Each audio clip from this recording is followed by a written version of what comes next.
All right, look at that. Boom, boom, boom. Welcome, everybody. By everybody, it's probably a small group, as today is a very spur of the moment, last minute Hash Church, episode 16 of Hash Church 2.0.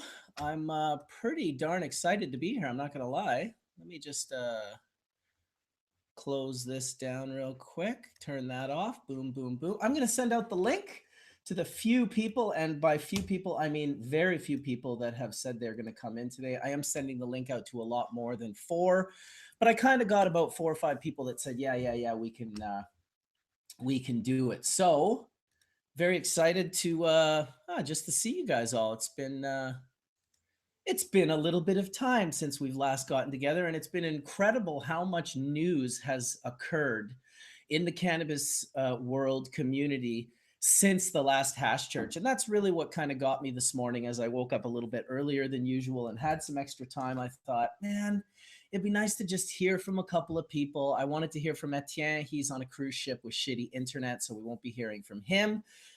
But there's fucking Johnny B. What's up, guys? Dude, how are you doing, brother? I'm fantastic. It's minus like 40 outside. It's ridiculous. Oh my God. I know. Good old Edmonton. Good old Edmonton. I just had to cut my hash right at the window. It's perfect. Really? Like, it's so cold. I put it on the counter right here, and it was like buttering up. So I just put it right at the windowsill. And my pipe, like, literally is like so cold too. Like, everything is just like, it was perfect. I wish I could make some sift in the bathroom here at the hotel room. Beautiful, beautiful. Well, good to see your smiling face, brother. It's been a while since we did a Hash Church, hasn't it? You know what? Everybody's busy, and it's like, wow.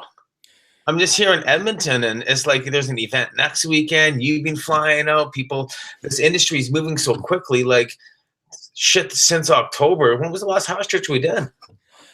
You know what? Surprisingly, I guess I haven't done many videos on my YouTube channel, period. So when I went back, it was only like 6 videos back, but it was the one with Alex Rogers from the promoting the ICBC that we are going to be doing in Spain on March 14th in Barcelona. Nice. Are you coming to Barcelona? I can't make it this year. Oh shit! Well, that's okay, brother. You're flying all over the place all the time, so you can only make so many of these. I've been slowing down on the flying lately. Yeah, you've been flying all over the place. Yeah, I went and flew to Calgary recently and met with this brewery that has an interest in cannabinoids and terpene-infused beverages. So that was kind of fun. I went there with my team at Embark. I don't even know how many people even know about Embark, to be honest. Have I talked about Embark much, my latest project?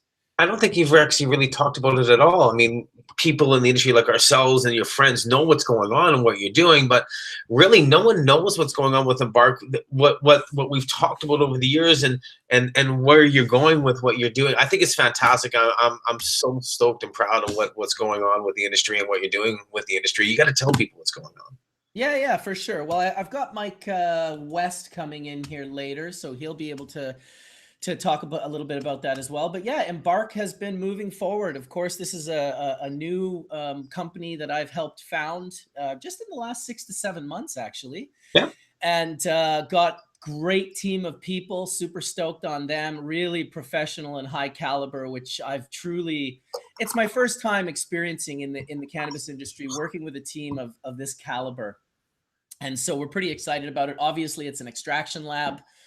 We've got a facility here in Delta, BC that we're going to be doing 40,000 square feet of extraction.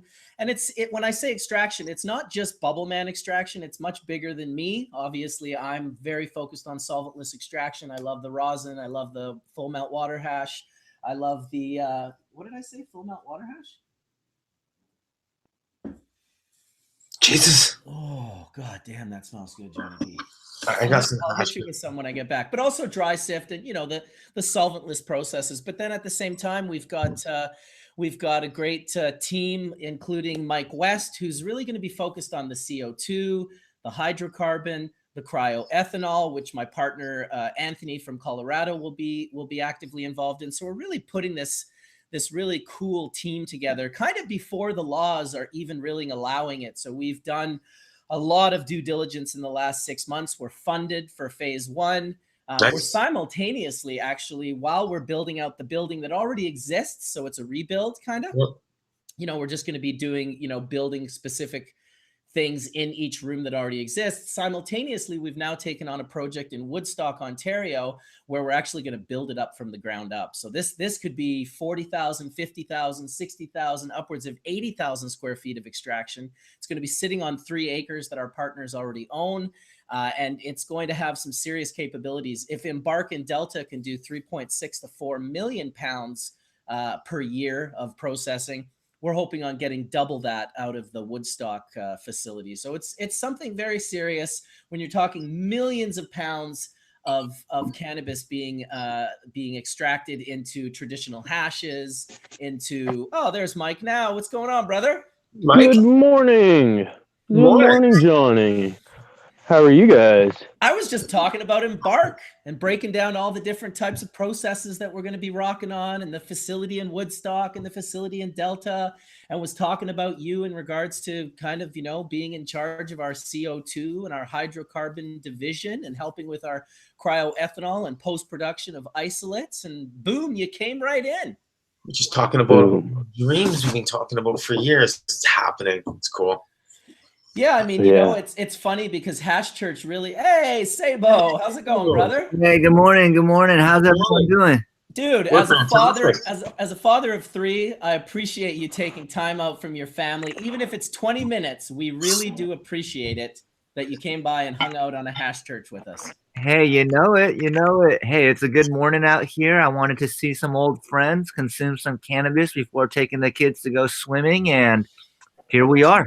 Dude, you are an inspiration to me. In many ways, of course, all of you guys are, but the one way that you really inspire me is that and I'm kind of not jealous, not envious, inspired by the conversation that you started about parenting, kids, and cannabis.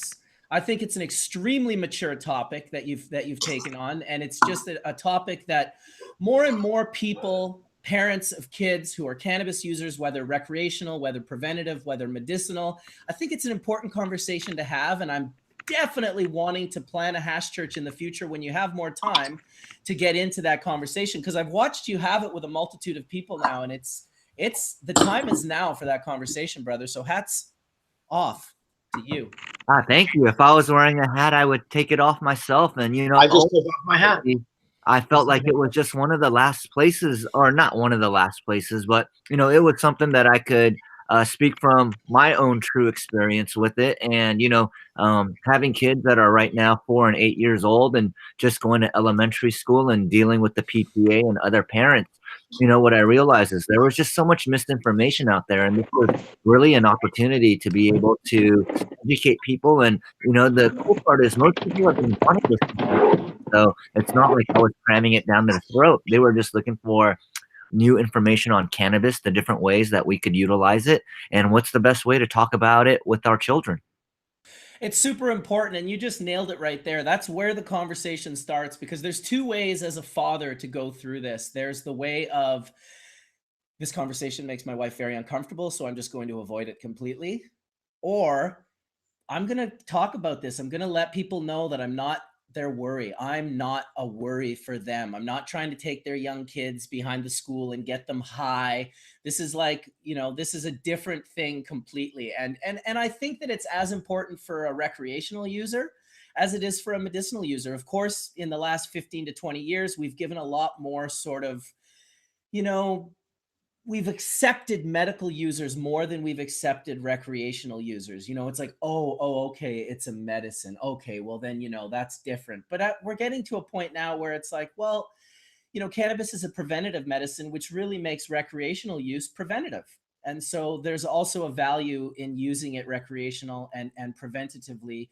One does not have to wait to get sick. One does not have to wait to be endocannabinoid deficient before kind of taking responsibility into your own hands. So I just think it's a great conversation, and I'm definitely super stoked to get into it more. Maybe we could have a panel of all parents, when we have that conversation, and just really go deep into it. I'm sure if we had, a variety of parents as well, from the super deeply like full blown, like earth mother, regenerative farming, like organics, right up to the professional, person that has a career, person that has, you know, that's not in cannabis whatsoever, but how did those two people perceive differently maybe, and just, you know, get into the conversation, because it is very important.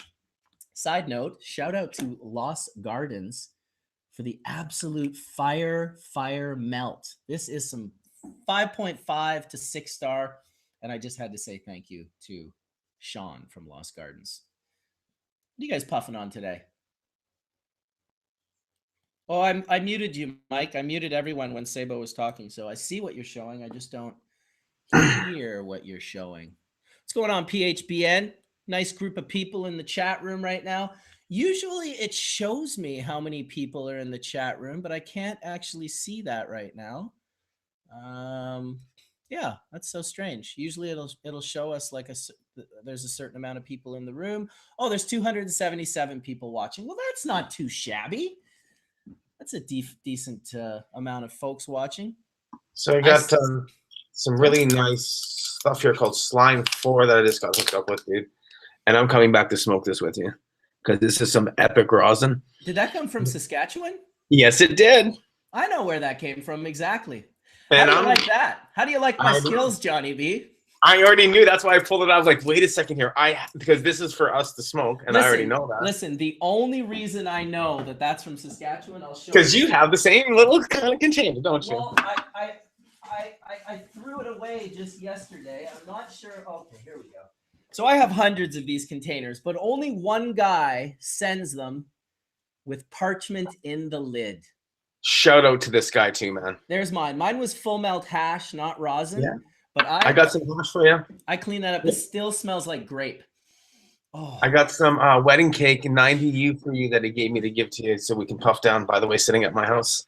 Wonderful, man. I love this community. I gotta say, like, for real. I've been holding on to it for months too, waiting to like hook it up because we haven't been able to see each other. You know what I mean? So yeah, well, that's what happens, right? I feel bad. Flav421, who's always been the most kind and generous friend, he'll get something beautiful and he'll want to share it with me, and then we won't see each other for like 2 months. And I'll see him and I'll be like, please tell me you don't still have that. And he'll pull it out and be like, of course I have it, brother. Yeah, we save it. We're saving it.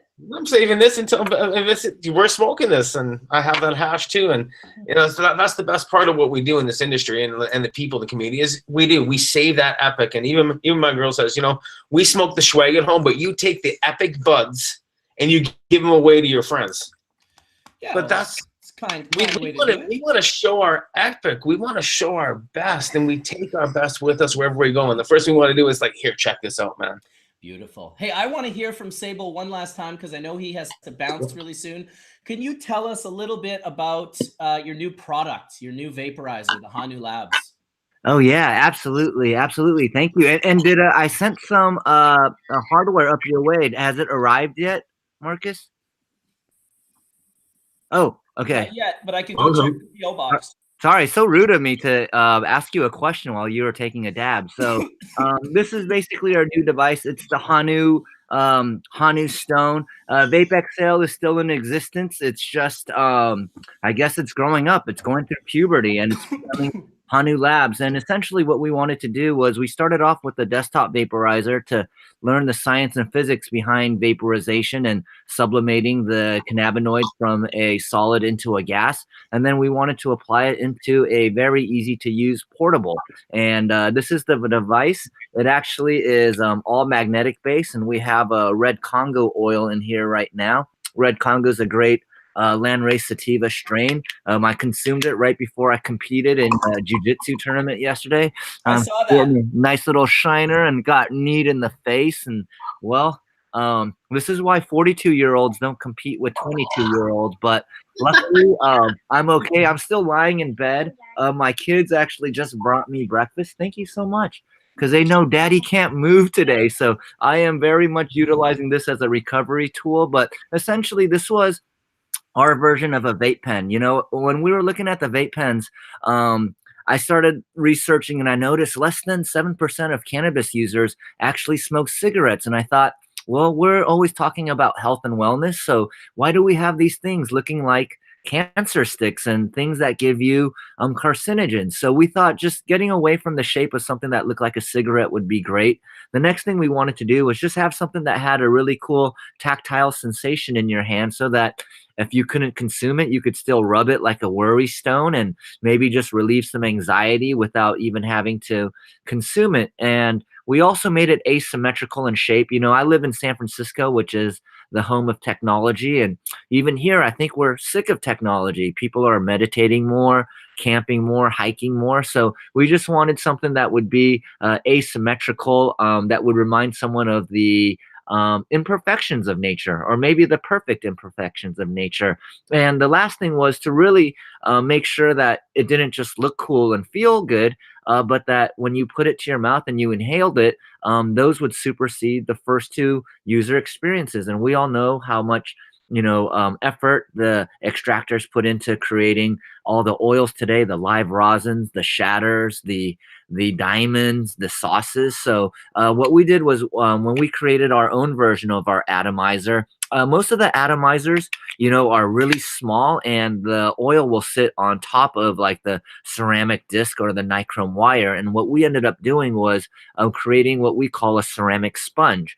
So just like sponges have nooks and crannies to absorb more water, by having all these nooks and crannies in the porous ceramic, we have roughly 3 times the surface area as your traditional vape pen, which allows us to use lower temperatures to give you better flavor and larger clouds. So hopefully we hit the mark, but hopefully you get yours in a few days, and you could let me know if we hit the mark.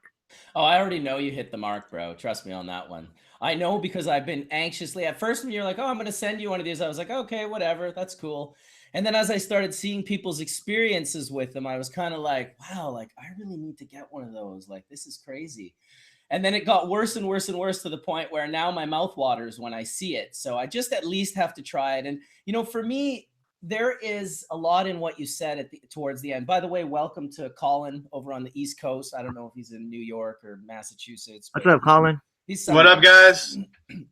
What I was going to say was, and it's a big, long conversation, and we've had a little bit of that conversation before. For me, there is a real difference in the preservation of terpene profiles through any type of vaporizer or dab rig. And that almost always is in regards to how the material that you're hitting off of holds and releases heat. And so that's why sapphire doesn't taste the same as quartz, and quartz doesn't taste the same as titanium. All, when you do them all at the exact same temperature, which I've done, they don't taste the same with the exact same material. And I was actually hitting a vaporizer the other day, and I don't think I have it here. It was very much like Gary's the Omicron. Is that talking about the torch? Yeah, but I was actually pleasantly surprised at how much that preserved the taste, because I've been dabbing off of, I think I'm hitting silicon carbide right now. And I've been dabbing off of it for about a week to 2 weeks, this hash, and I ended up putting a little bit in that torch, and I was just very surprised at how different the tastes were. And I think that that's something that, vaporization companies should focus on. Much the same way when I spoke with Remo years ago about his nutrient company that he was thinking of starting, was to focus on the productions of the phenols and the hydrocarbons within the trichome head. Like, if you want to manipulate something with your food, learn to manipulate the actual production of the building blocks of the cannabinoids and terpenes versus the mechanisms that produce and create more vegetative yields of plant matter. And so I see vaporizers and food like that's the focus if you have a food company, in my opinion. Like, figure out a way to produce more medicinal components, of a higher quality, of a higher expression. Vaporization companies is to preserve the profile. So when you hit it, the taste is just so good. And I'd hate to say it because I love dab rigs, but I think the nicest tasting hits that I've had come from handheld vaporizers for preservation of taste. But that's what I prefer. Yeah, I believe that too, Mark, and really because of just the way it heats. And as you talk about that, because I've been doing a lot of dabbing with the torch, and then before I was on the E now, and I use the pens a lot. And as you're talking about that, the pens give it that nice smooth. I like the taste. You're right. It's right on par. Yeah, absolutely. Yeah, I'll agree. I was using the torch yesterday and the Omnicron as well, and they just give you a different flavor profile altogether. But the thing that I've been talking to a lot of manufacturers about is the reheating and the heating of oils in a half gram to a gram. It's that heating and reheating really causes a lot of strain on the material and over time. So when we get you get a nice little dab in there on the torch or the Omnicron, it's just unbelievably great.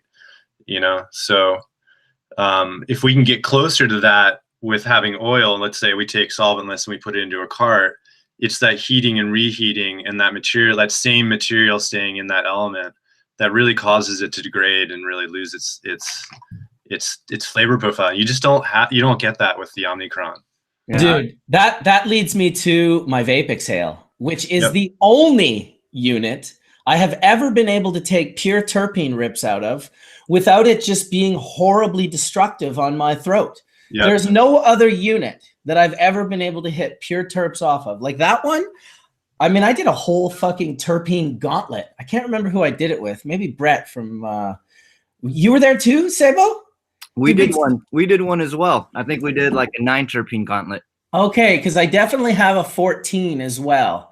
And it might have even been D420K. I can't remember. But that's saying a lot. And that is, I always mix the two up. Convection, conduction. Induction. Induction. Yeah.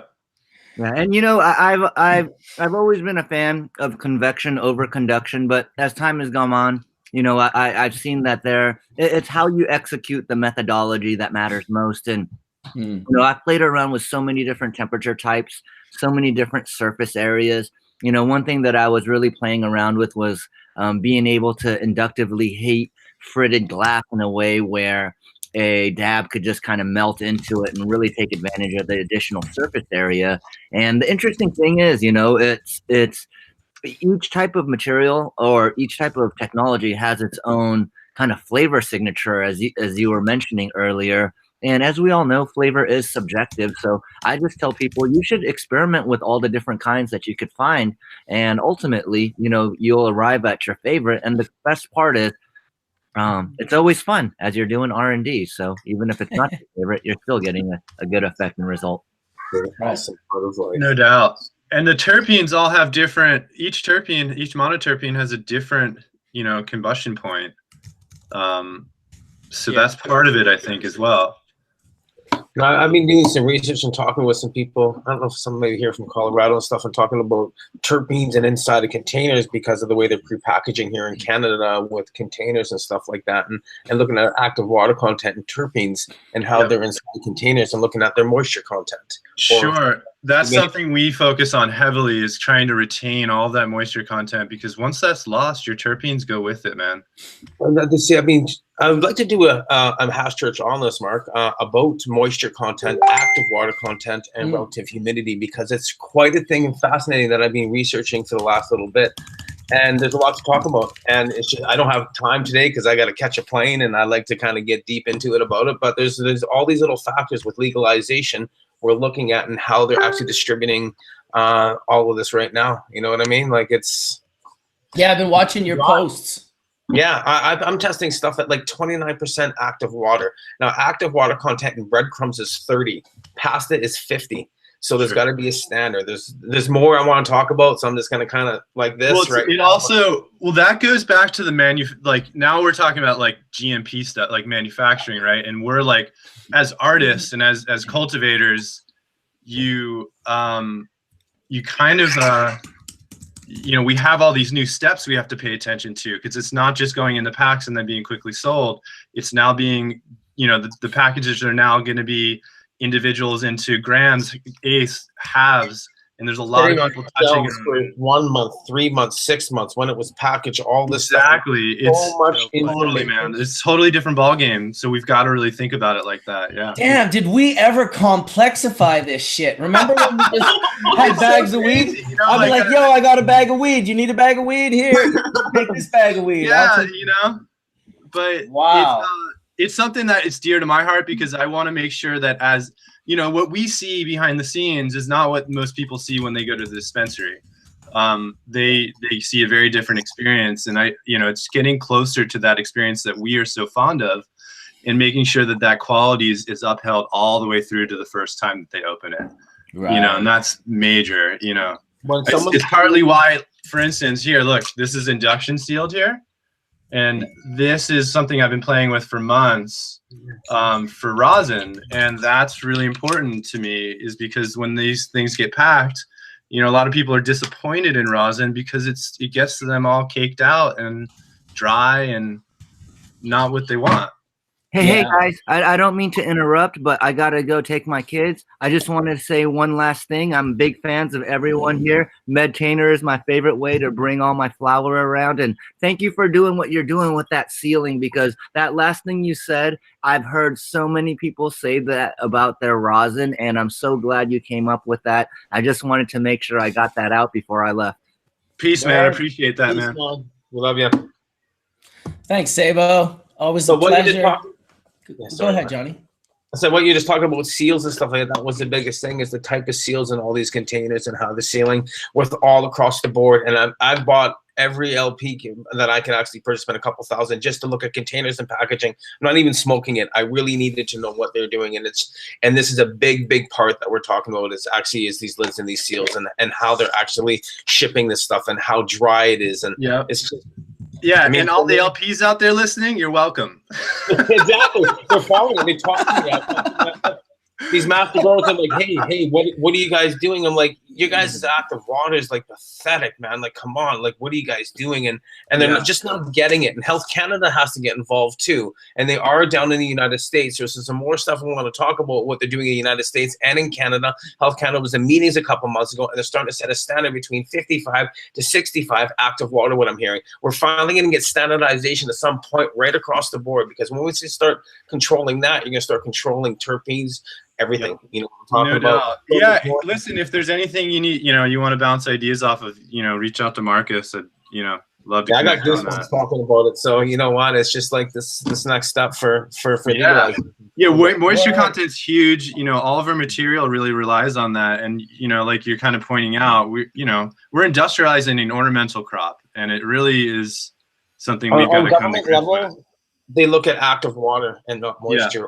You know what I mean? So it's really that AW that we got to really start paying attention to. And so did you want to explain the differences to everyone, or did you already? I'm pretty. No, I haven't. I was going to talk more about that, but relative humidity in the air, active water is what's inside of a container. So if there's a certain amount of water or moisture content inside of a bud, once you seal it, the active water is how it rehydrates and goes back and forth. And there's certain steps of where it's got to be. It can't be above like 13% moisture content. That's going to be above 65% relative humidity, which will cause mold, which active water content comes into play. And I've done a lot of testing, and that's why I want to talk more about it. Like, I'm learning with other people. They're teaching me this because I really want to know, and they know that I have a voice that we're using in order to educate everybody on this. So I love to bounce more ideas off of some people and really bring this to light and talk more about it.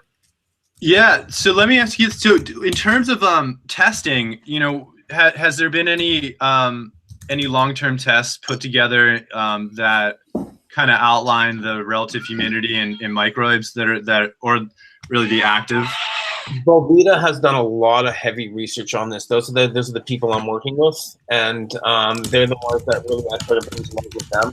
So they got a lot of deep research that they're doing with their company. I'm doing my own little stuff, just finding research and finding what's going on with it, talking more about it, and that's why I want to bring it to light, because I need to learn more.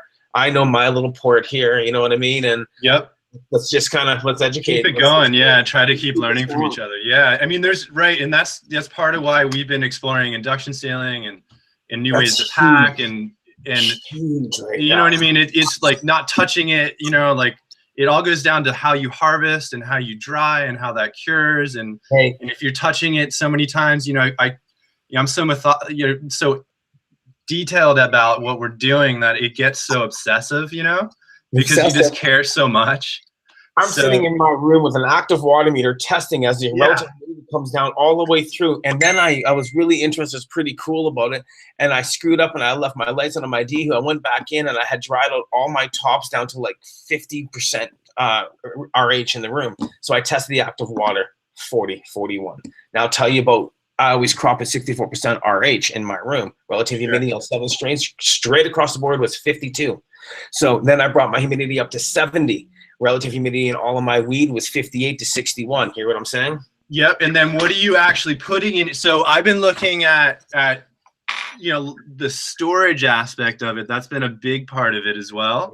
And what are you looking at? Storage part. So if I, you know, I'm not dealing, you know, I'm dealing with like 240 pounds a week, you know, every 12 days, you know, there's like a new problem, you know? So it's like, you know, we look at those, you know, we look at it in terms of like how, you know, we've got to keep this you got to keep this at under 64%. You got to keep active water relative humidity, and this is what we got to talk about more. Like I said, I got to catch a plane, and I really want to get into no doubt. But hey, that was awesome. I mean, I mean, these little, it's funny, like small problems become very complex really quickly. Especially with the amount we're dealing with in volume, what these LPs are doing with storing, how they're storing it. Yes. It's going, all these, and you know what? Like, I'm all with them because I'm seeing these big videos, these big production sites, and I'm drooling like, wow, look at this. But how are they able to start like what Mark's doing with Embark? See, these are the next big steps on these extractions and how to store these cannabinoids for future reference. And exactly. That's what's so awesome about what you guys are also doing and looking at all these different extractions, because flower is one thing, but now we're stepping into the next field, which is going to be extraction. It's going to be those edibles. How are they storing those edibles? How are they, you know, this is all stuff they're going to have to really take a look at before they legalize this here coming up in October of 2019. And you know, John, it's why I've always said that part of Embark's real value will be the data that it collects. 100%. You know, that's going to be incredibly like just priceless data, you know, like what would we pay for it right now if it came up for sale? If it existed and we could just buy it, what would we pay for it? And that's part of what we're doing in the States too, Marcus. So like, you know, on the flip side, you know, down here, Happy Valley is really focusing on keeping our ethos forward, you know, like not forgetting that we've got quality medicine to uphold, not just a manufacturing situation to run. You know, and it depends on who you want to be in the market too. You know, there's a lot of LPs that might just be fine with that, you know? Yeah. So. Yeah. Well, you're going to have your, like with anything in the industry and anything, you have your low grade, you're going to have your high grade, you have people who set standards all across the board. You're going to have McDonald's and you're going to have your keg and you're going to have your 5-star. Yep. We want to be on the 5-star. We're all 5-star over here. If there's 6-star or 8-star, we're all in that playing field. That's what we want. That's what we focus on, and that's what we want to see.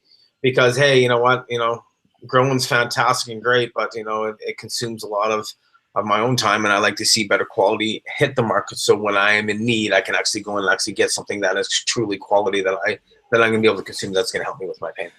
Exactly, because let's be honest, life's too short to be smoking swag. Damn right. No doubt, no mids. I'm standing in a lineup of these guys opening up clubs, and I'm handing out, you know, humidity control packs and stuff, and trying to get people who've never tried cannabis before to get a true experience and not buy something that is dry or not done properly and stuff like that. You know what I mean? So I know it's a terrible representation of what cannabis can be, and I don't really think it's the faults necessarily of LPs. It's like the government and the rules that they've placed on these companies are like, I'd like to see anyone try. Like everyone fights for like, we should all be allowed to try. It's like, all right, like, you know, that's a lot of bankrupt people. Yeah, it must be, you know, that's what I see in the States right now is like everybody just want, you know, especially with this whole, the CBD, you know, craze right now. It's actually pretty dangerous for the longevity of the industry when you got stuff like that happening. Say it down. But hey, yeah, you know, ball rip, mother lovers. Woohoo! D420K, dude, what's going on, man? We've been waiting for that for an hour and 34 minutes. Just 34 minutes. 34 minutes. And I put my right on. Well, my bong's ripping, ready to go. Is everyone else's? Yeah. Good old fucking headband rosin. Very nice, creamy, fucking wow. We're gonna do some Gorilla Glue, some OG Kush, some headband. Got a few strains up here we're working with right now that seem to be pressing pretty greasy. It's nice. Going in hard. Whoa, that was a ding. I can still hear that in my headphones. Oh, here it is. You know what? Last minute Hash Church today, but I'm very stoked to just have gotten some conversation in, got some peeps to come in, some of the OGs, Johnny and D and Mike West, and having Collin share what he's doing. You know, you never even mentioned, which I think is great, Collin. It's hilarious. You keep calling your company and your group we, but you haven't even mentioned the name of the actual company.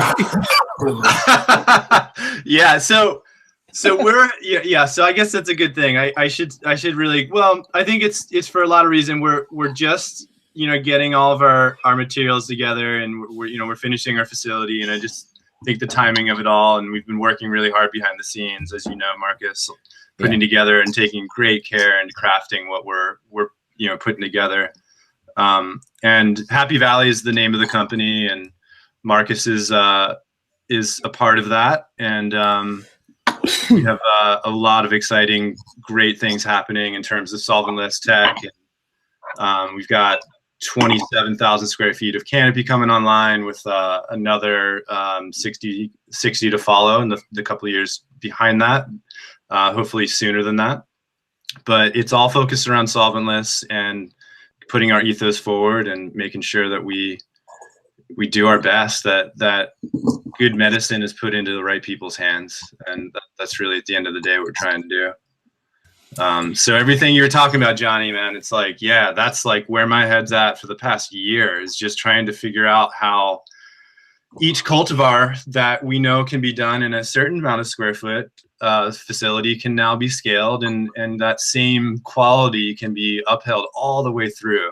And I think we're getting there, and people like you and sharing in these conversations will help us get even closer to what we're all looking for. So yeah, well, what's the best thing about what we do is we just keep doing what we love to do. Yep, no doubt. That's it. Just do what we love to do. This is true. But yeah, so we're excited, man. We're gonna launch in mass, and most likely in the fall this year. And this is like accumulation of so many years of designing facilities, and then getting to this place with such a beautiful facility. We're really, really lucky to have this, and I'm really excited to have Marcus along for the ride with this one. So hell yeah, dude. Yeah, Massachusetts. Yeah, buddy. Representing. You know what? I gotta thank the 373 people that actually, in the last minute, I don't know if they get a notification, they must, but thank you guys for coming and hanging out. You guys must be the OGs of Hash Church, because I'm at the Edmonton, and everybody talks about Hash Church. Sorry. And, nice. And that's what, and they're the ones who are logging in. They're like, "You guys gonna do a Hash Church?" It says, "I don't know." And then today you did a Hash Church. So you know what? All those OGs out there, we love you. Yeah, well, it's been almost 4 years, maybe over 4 years, since we started this this sort of conversation, I guess you would say. And I felt like when it was going really strong that there were these new contenders that were up and coming. But when it dropped and we stopped doing it, I really didn't feel like anything replaced the weekly conversations that would occur. And I don't pretend to think that every minute of these conversations were worth recording or whatnot, but definitely there were always gems within the hours that we shared each Sunday that seemed to like manifest and put form to, part of the industry as we know it today. And I'm not trying to say that in a bragging type of way, because I was a very small part of it. There was 100+ people that came on and shared their conversation here on Hash Church over those years. But it is incredible, from like the talking about rosin presses into an entire industry, the talking about all of these different things. I mean, even for me, for Embark, Hash Church was, where I met Mike West, who is going to be a big part of Embark, and who has already been a big part of Embark. And I met him on Hash Church. Literally, he would come into Hash Church in his lab, running his CO2 machine in the background while we were all having discussions. And then every hour or so, we'd walk over to the mic and drop some crazy large, like, boom! Be like, I got to go back to the machine for a second. So that's how I met you, Mike, was through Hash Church. So it's kind of interesting to see. I mean, obviously, I knew Johnny B and D420K long before Hash Church. I've known those guys for I don't even know how long, probably about as long as I've known Collin, for that matter. We were doing Google Hangouts, hanging out, just like 3 or 4 of us all the time, chatting because we weren't around. But even way before that, I mean, holy shit, I've known you guys for a couple of decades. It's a long time. It's good to have you guys. No doubt, Marcus. What's that, Mike? Just being able to, hang out and watch church while you're sitting in the lab for hours on end. Yeah. Hey, Mark, how many? Oh, sorry. Listening to machines ain't nearly as fun as listening to knowledge. Yeah, for sure. No, that's I never really thought of that, but I always had people contact me and tell me, "Oh, we put Hash Church on in our glass shop, or we put Hash Church on in our dispensary." I was like, "Right on, that's great." I seen it a few times. I think I even was filming one time, and I went into a dispensary. I think it was my friends in Mallorca, and Hash Church was on their TVs. And I asked him, I was like, "Did you do that on purpose?" And he was like, "No, not at all. It was just the timing of walking in." So that was pretty cool. How about signing autographs, Mark? How about what? Signing autographs. Signing autographs? What do you mean? Getting the pictures with those people at the airport. And Yeah. Well, listen, you're a fucking movie star. You can sign autographs. I'm like a lowly hash maker. But the stuff that I did, nobody came up and talked to me about it, talked to us about it. They come up and sent us out. "You guys, I love what you guys are doing. The Hash Church is just nice." Well, we were going to meet my brother and sister for the first time. You were filming that. Right. I know. That was incredible, dude. That was awesome. That was an emotional moment. I was honored to be a part of it. Yeah, it was awesome, man. It was really cool. Yeah, no, that was definitely. Old Santa Claus coming and ripping with us on Christmas, right? That was pretty classic. I did enjoy that. So many nice memories of really cool moments throughout the whole thing. Like when we started this, it was just literally going in and getting high together, showing what we're making on the dry sift and stuff, and fucking check this out, and our little parchments and everything.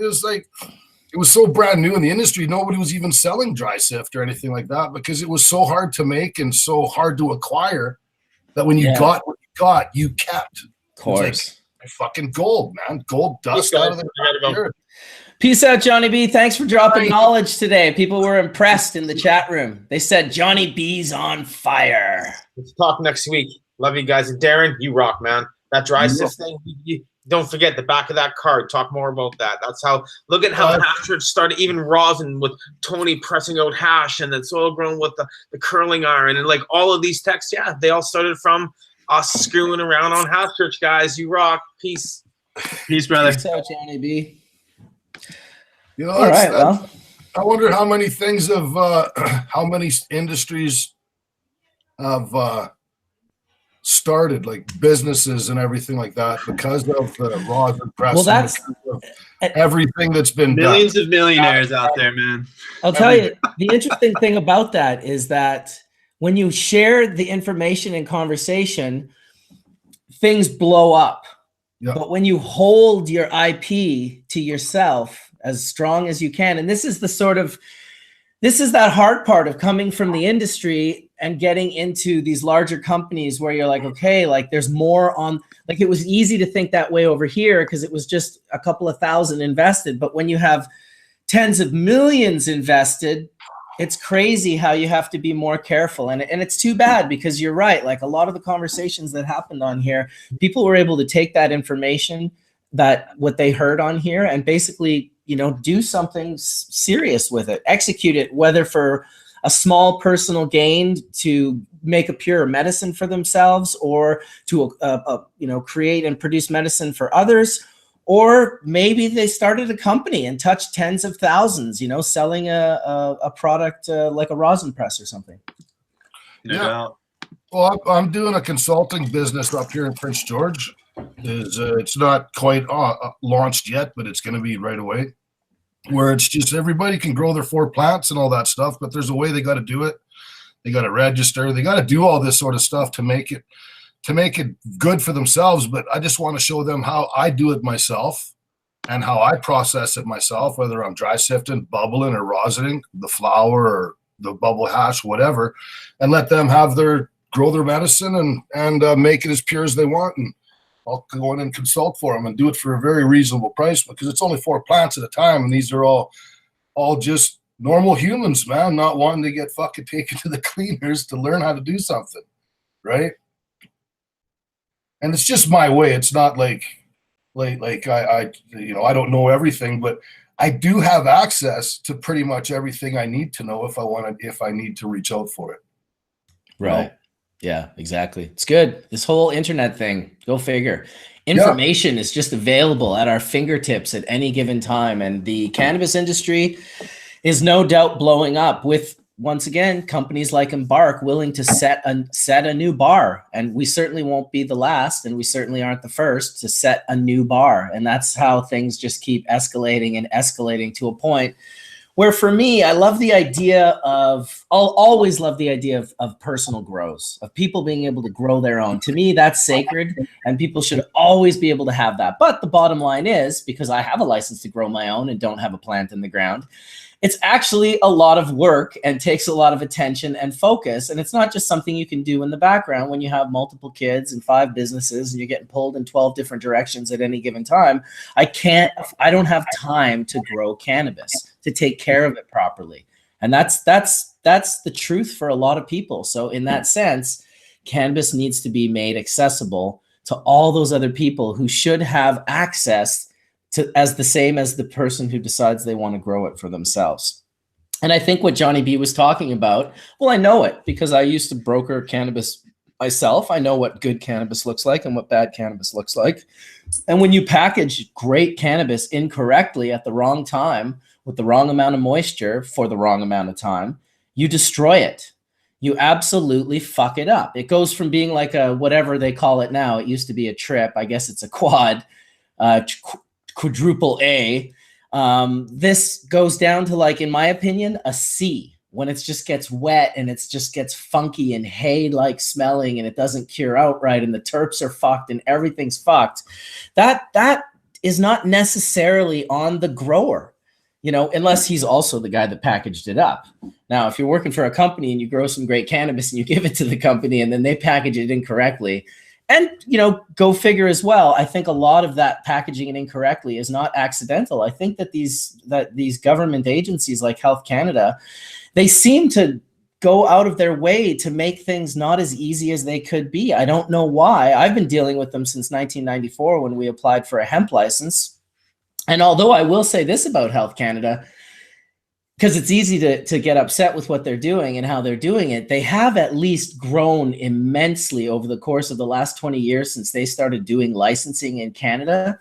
It's amazing how much more and more and more and more is available. It hasn't been like an ironclad, like this is what you get, and for the last 20 years, that's all we've got. We've consistently added more and more things. So I suspect it's like a dam door that will eventually burst open, and the cannabis consciousness will flood through in a way that they can finally, I think we'll laugh one day when we look back that we used to have to treat cannabis like plutonium with, you know, level 9 vaults with biometrics to acquire entry and like all of these other things. You know, that's, I don't know. I just think as a industry, we could commit more to better things. Like if you didn't have to spend $2 million on your vault, you could donate like 500 grand to, like, you know, building schools somewhere, or, you know, helping with education, or in some way creating philanthropy. But they just create this enormous amount of waste. Resistance. Yeah, and resistance. And well, the other thing is that I see in terms of like packaging, we don't have a machine. We have some machines. We're very limited. I don't want to say we don't have machines, because we do. We have very limited machines that are within our reach that actually handle the material right.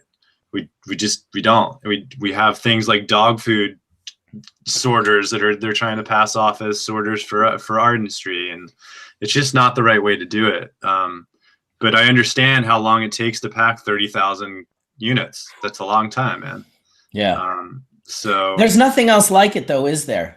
With these No. volatile gases evaporating off the plant, while moisture contents are also evaporating and mixing with the terpenes in the air and going back into the plant.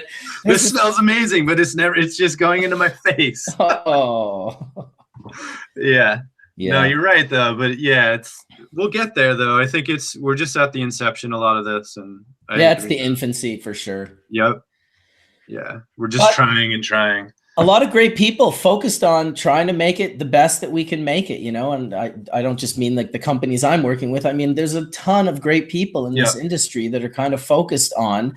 And I think sometimes people get a little like, you know, kind of like, oh, who's this new person or whatever, doing this, that, and the other thing.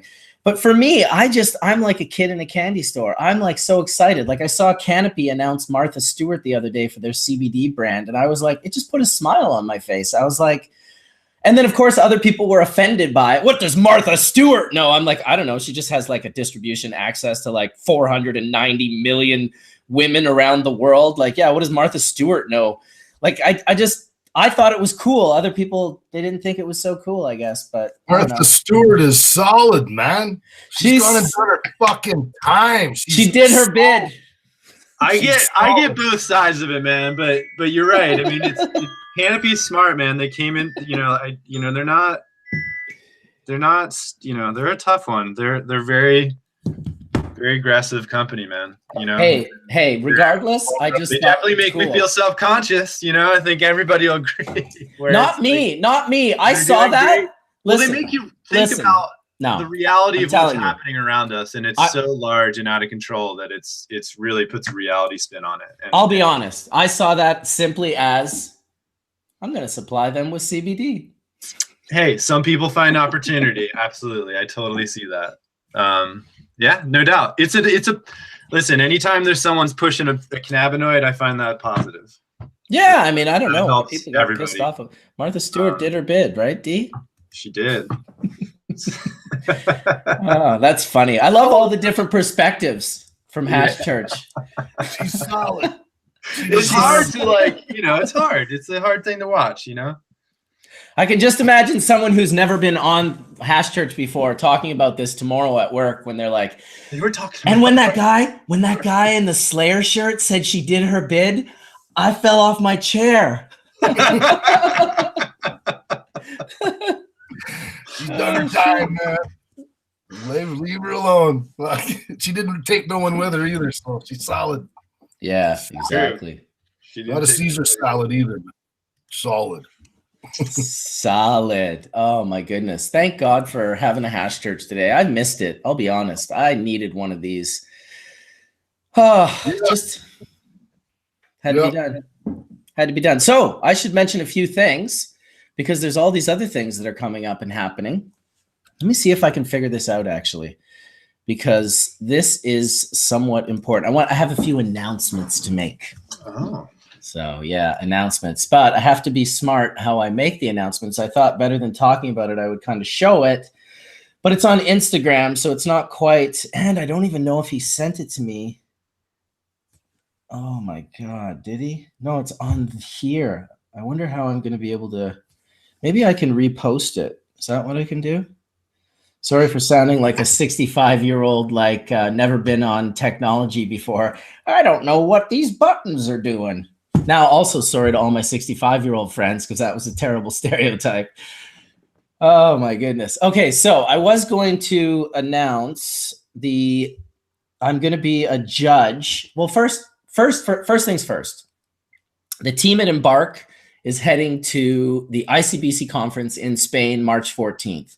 So that's going to be really cool. That's with Alex Rogers, who was on Hash Church the last time, talking about it actually. And so we have, we'll be there. I think I'm speaking on a panel, and then the after party is going to be lit. It's Damian Marley, which I'm pretty stoked about, having an after party at the W with Damian Marley in Barcelona. That's just going to be surreal, to say the least. So hopefully anyone that's coming to Spanibus will make sure you show up a day early, because Spanibus, which we will also be at, is the 15th, 16th, and 17th.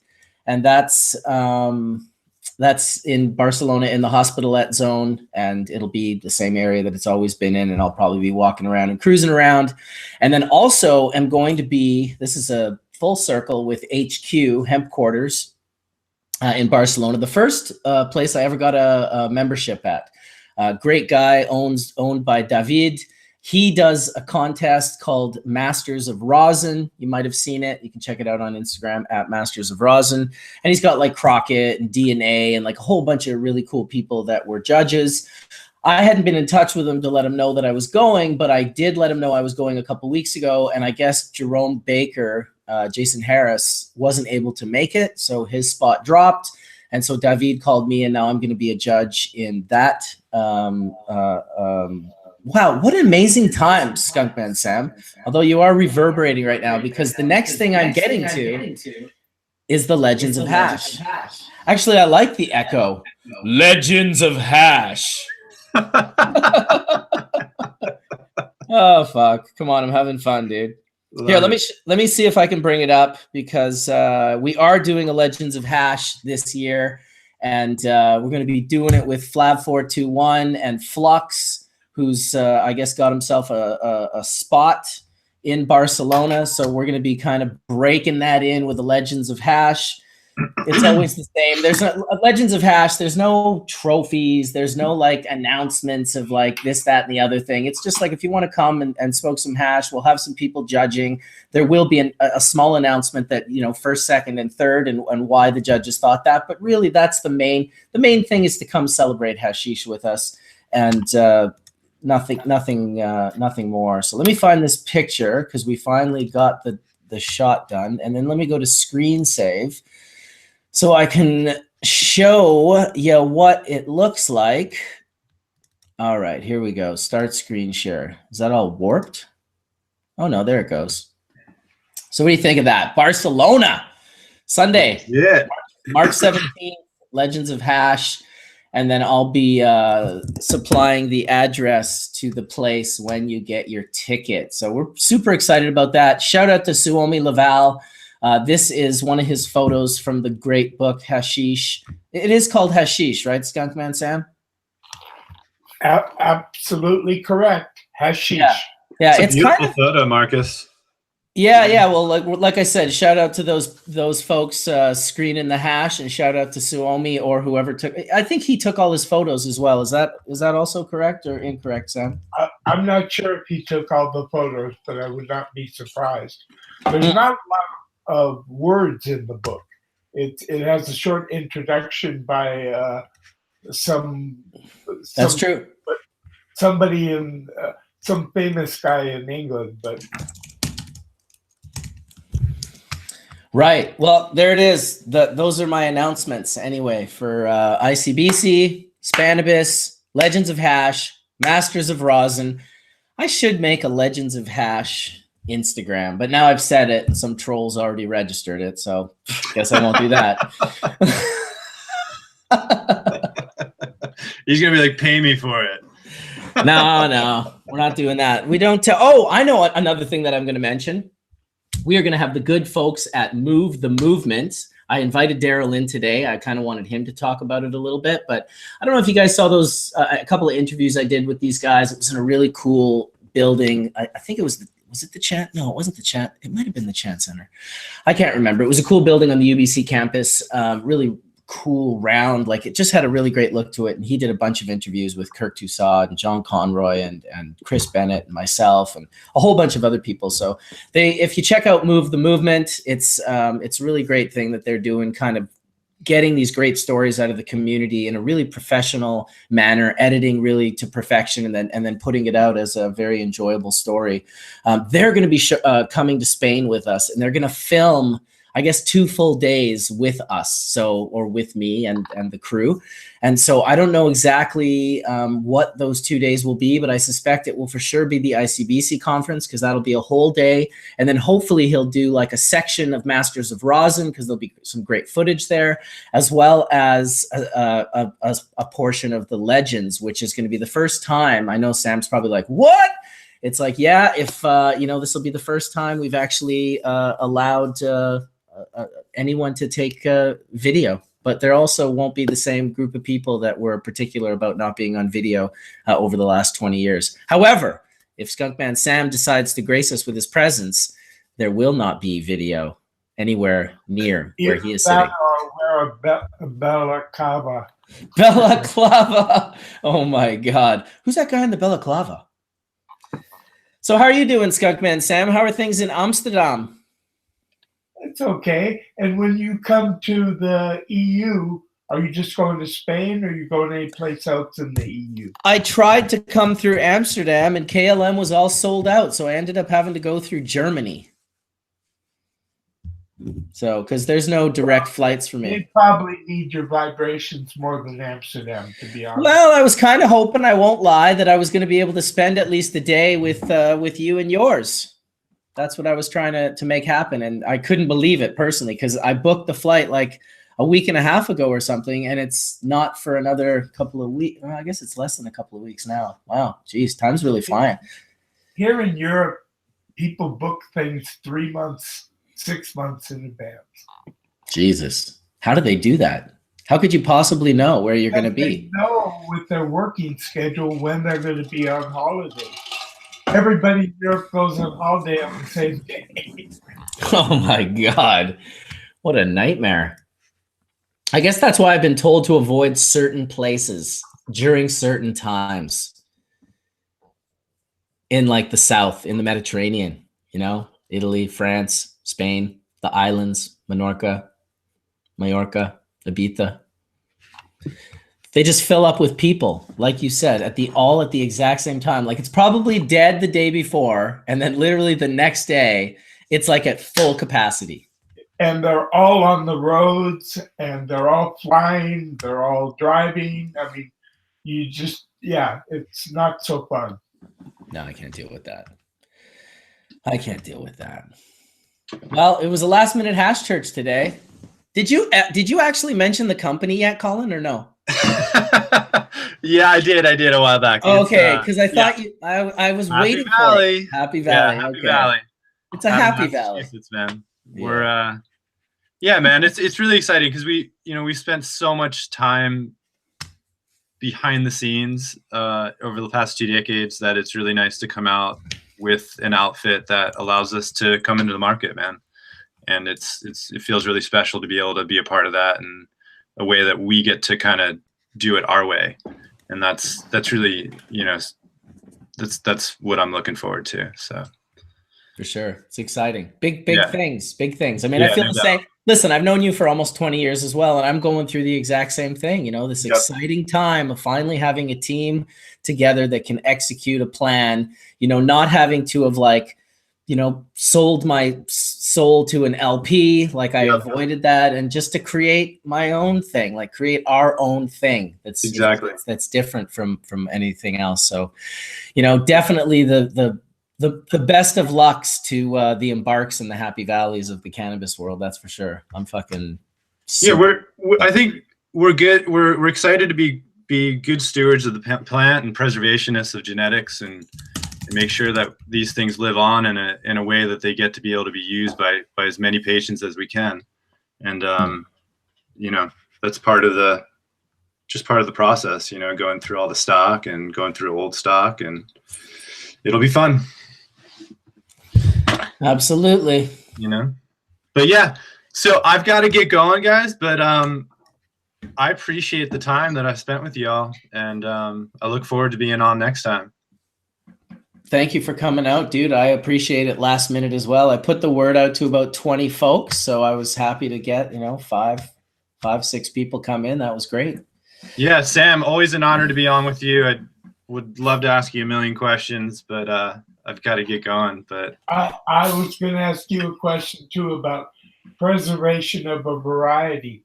Yeah, please. Is it a seed variety or a clonal variety?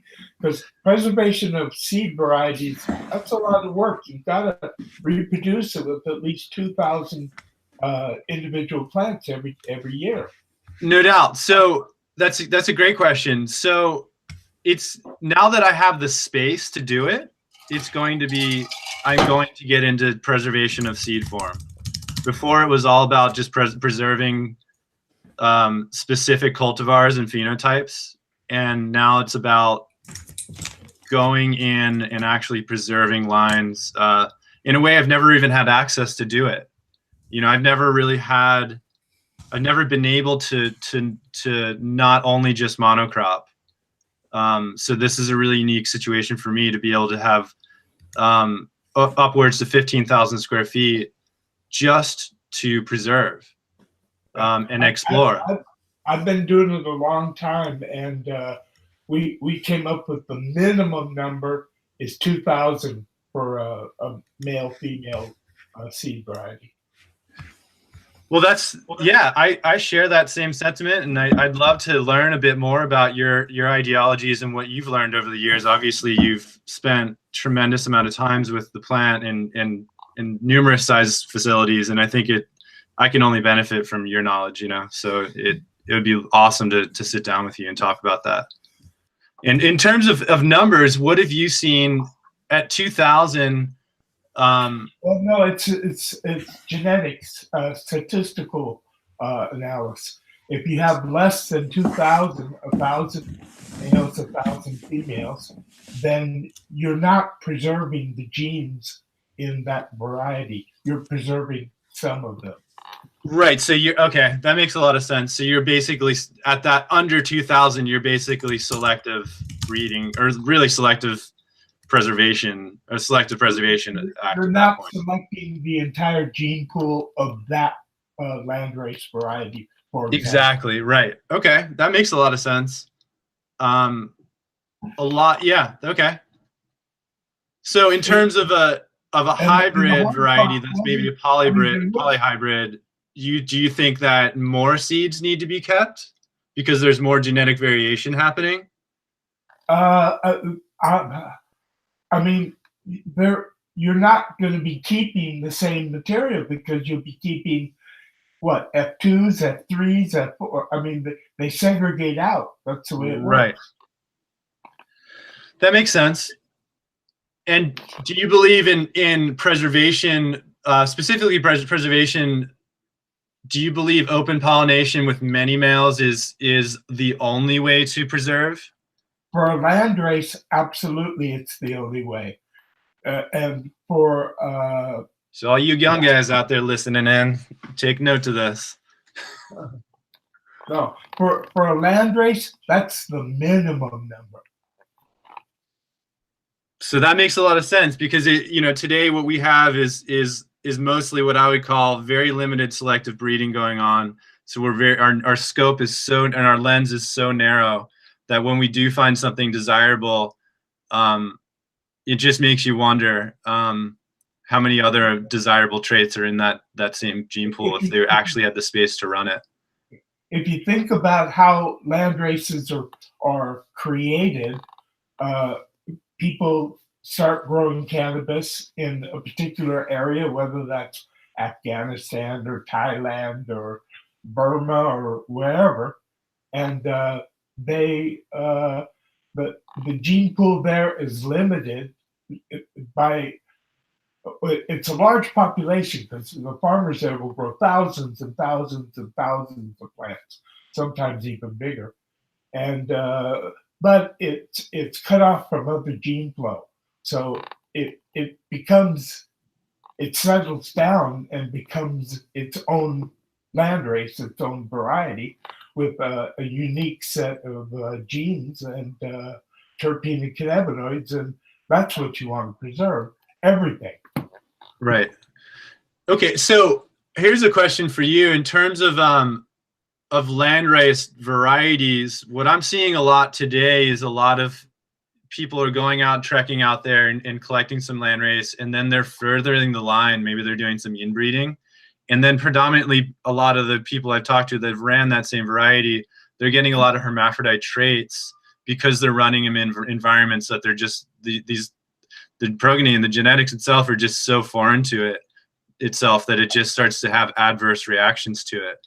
What are your thoughts on inbreeding those types of lines to make them readily available? Are we kind of damaging those lines by doing things like that? Well, I don't understand what you mean by inbreeding. Are you mean inbreeding or hybridizing? What exactly? Well, you're taking, let's say we find a male and a female of the same variety, and then we make more seeds out of that. Okay, but we narrow the scope by only having like a few different females and maybe 5 or 10 different females and 5 to 20 males that are pollinating these things. It's clearly not enough to preserve the gene pool. But you may preserve some really nice, good examples, and a segment of that gene pool you might preserve, and it might be really interesting. I can't say without seeing it. Sure. Okay. Well, that kind of answers it, because I think a lot of people that I've talked to outside of my personal experience are finding a lot of hermaphrodite traits coming out because they're running them inside and in under lighting that they're not used to. I have not really seen hermaphrodites being expressed by that. I mean, if a variety does not have intersex genes, then usually fucking around with it doesn't really change it. I mean, I've seen stuff grown under lights or grown in greenhouses, and or outdoors in the ground, and doesn't seem to really alter the intersex expression particularly that I've seen.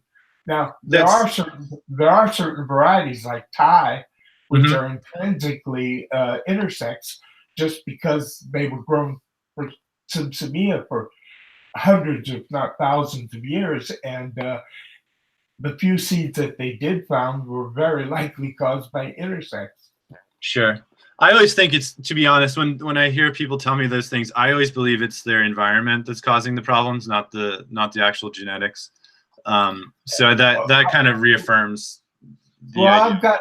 I've come across varieties that you, no matter what kind of environmental stress you put on them, they would not express any sort of intersex expression at all, zero. And it would be interesting to take those to where you're talking about, and you try to make them turn intersex. Yeah, well, it'll be interesting. You know, I've got a few varieties. There's some Iranian varieties that I was given that I'm very interested to run, and a few things from Morocco and Nepal that should be really interesting and to run in the coming months. I'm actually really excited about them. The biggest problem too is when people collect landrace seeds today, are they pure? For example, in Morocco, there are no pure landraces. They're all gone. The same thing in Jamaica, and probably in Mexico, and any other country where lots of Westerners go and take seeds to help the locals. So here's another good question in terms of and so I share that same ideology where it's like I feel like at this day and age it's almost nearly impossible to find true landrace unless you really go very, very deep, and that takes a lot of effort, and not everybody's built for that. But I think it's also technically it's illegal today because of there are genetic treaties worldwide that all the countries are signatory to that says you cannot go and take genes from a country like Thailand or India or wherever and take them back to America, reproduce them and sell them for profit without sharing with both the government and the farmers and et cetera, et cetera. That's all part of the law. That wasn't there when I was collecting seeds, but it's there now. Yeah, I would imagine, you know, when you were avidly collecting in that way, that you would probably come across things that, and I'm sure you probably still have some of these things that are throwing expressions out that are just not seen today at all. And that's pretty exciting place to be, Sam. I mean, in the end, all it really is all the different cannabinoids and terpenes in different expressions of ratios. And well, also too, some plants are auto, some plants are all female. So, I mean, there are wide leaves, skinny leaf. early, late maturing, et cetera, et cetera, et cetera. But I mean, really, it's the terpenes with THC as a recreational user that I personally am interested in. Absolutely, and the idea that we've come across that a single cannabinoid is therapeutic is really interesting to me.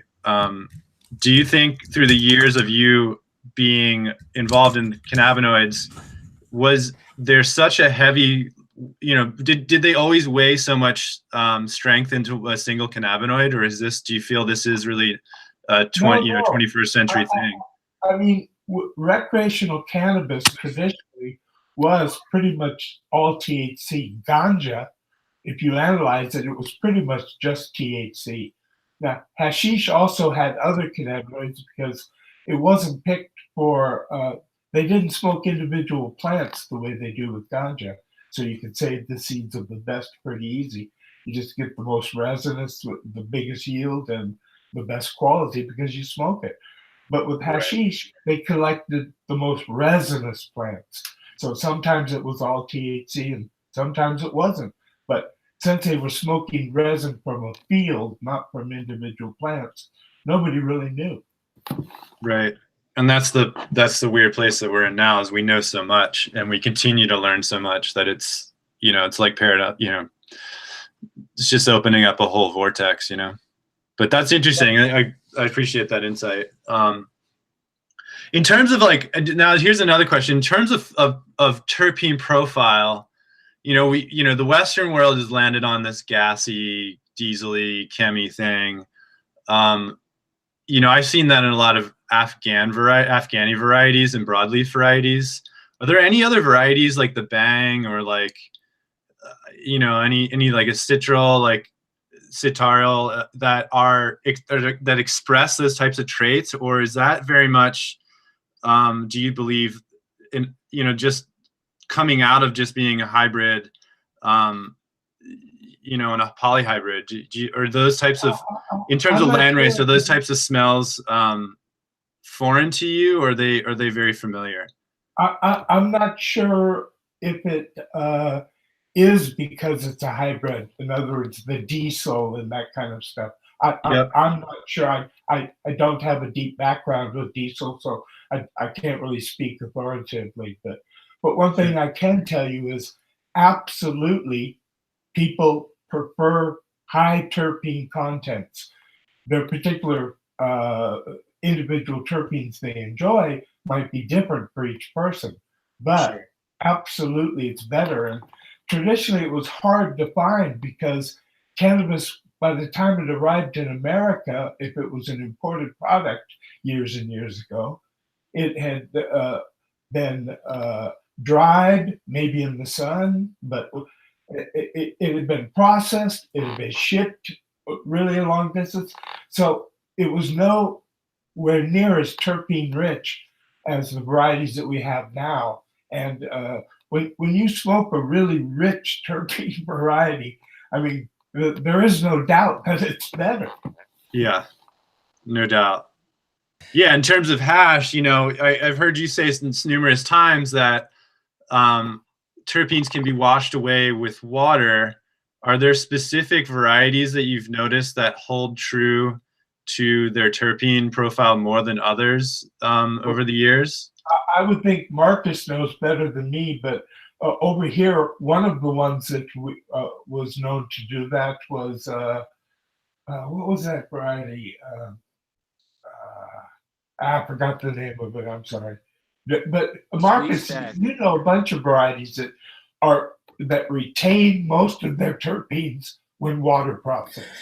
There's definitely some, and I'll never forget the first one I ever came across was the Rene, which seemed to be some type of like often blueberry and Rene were mistaken for one another. It was very dense and it grew these just incredible, I mean, I'm talking like, I'm not really even sure if I've ever smelled a terpene profile stinkier than the original Rene. I mean, it got people kicked. What's that? One of the ones with that held up against water here, I remember now. It was the Citral. Oh, Citral, yeah. Yeah, that one did have a nice lemony flavor. it kept the smell after water processing. Yeah. How about the locomotion? You smelled that? Yeah, was that? that's a good one that retains. I mean, I have a list of ones that work really well, Sam. I was just curious that if you in your personal experience had any that were your kind of your favorites. And that's why I asked it. But yeah, I mean, there's a long list of. How about that one we made in Jamaica that time? What was trippy about that one too was the color. The color was really beautiful, reddish, brownish, goldish. Oh yeah, no, I remember it. I'll never forget that hash. But yes, it had a different smell. It smelled like it wasn't, raw marijuana or just ganja. Yeah, no, it wasn't. It was a contender. Let me tell you.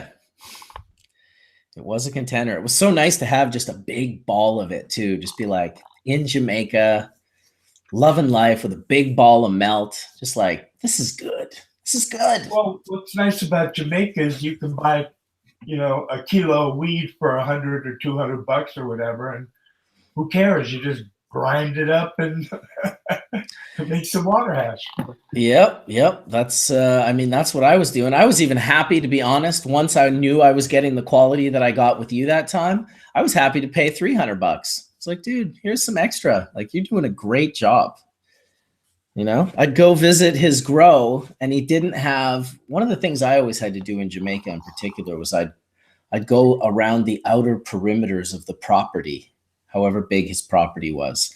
And because often they don't have any way of disposing certain things. And so if they were using, chemicals, pesticides, fungicides, all these nasty things on their plants, you could usually find the bottles somewhere on the property.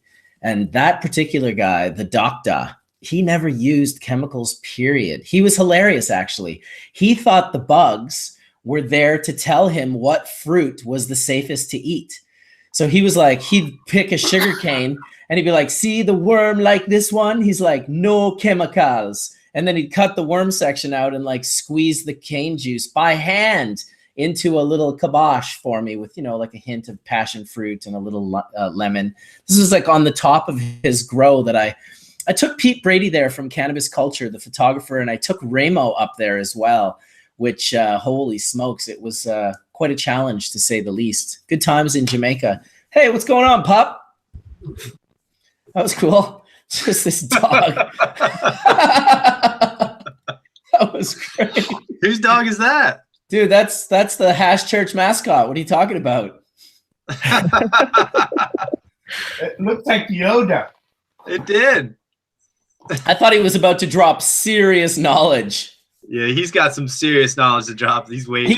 He was going to say, great hash you will make. That's awesome. What's up, dude? What's going on, Rakkems? Oh, Like, can you hear me all right? I can hear you just fine, but your lips aren't moving. There you go. You look like that's what you would sound like. This is the CEO himself. Oh, your lips moved that time. That was cool.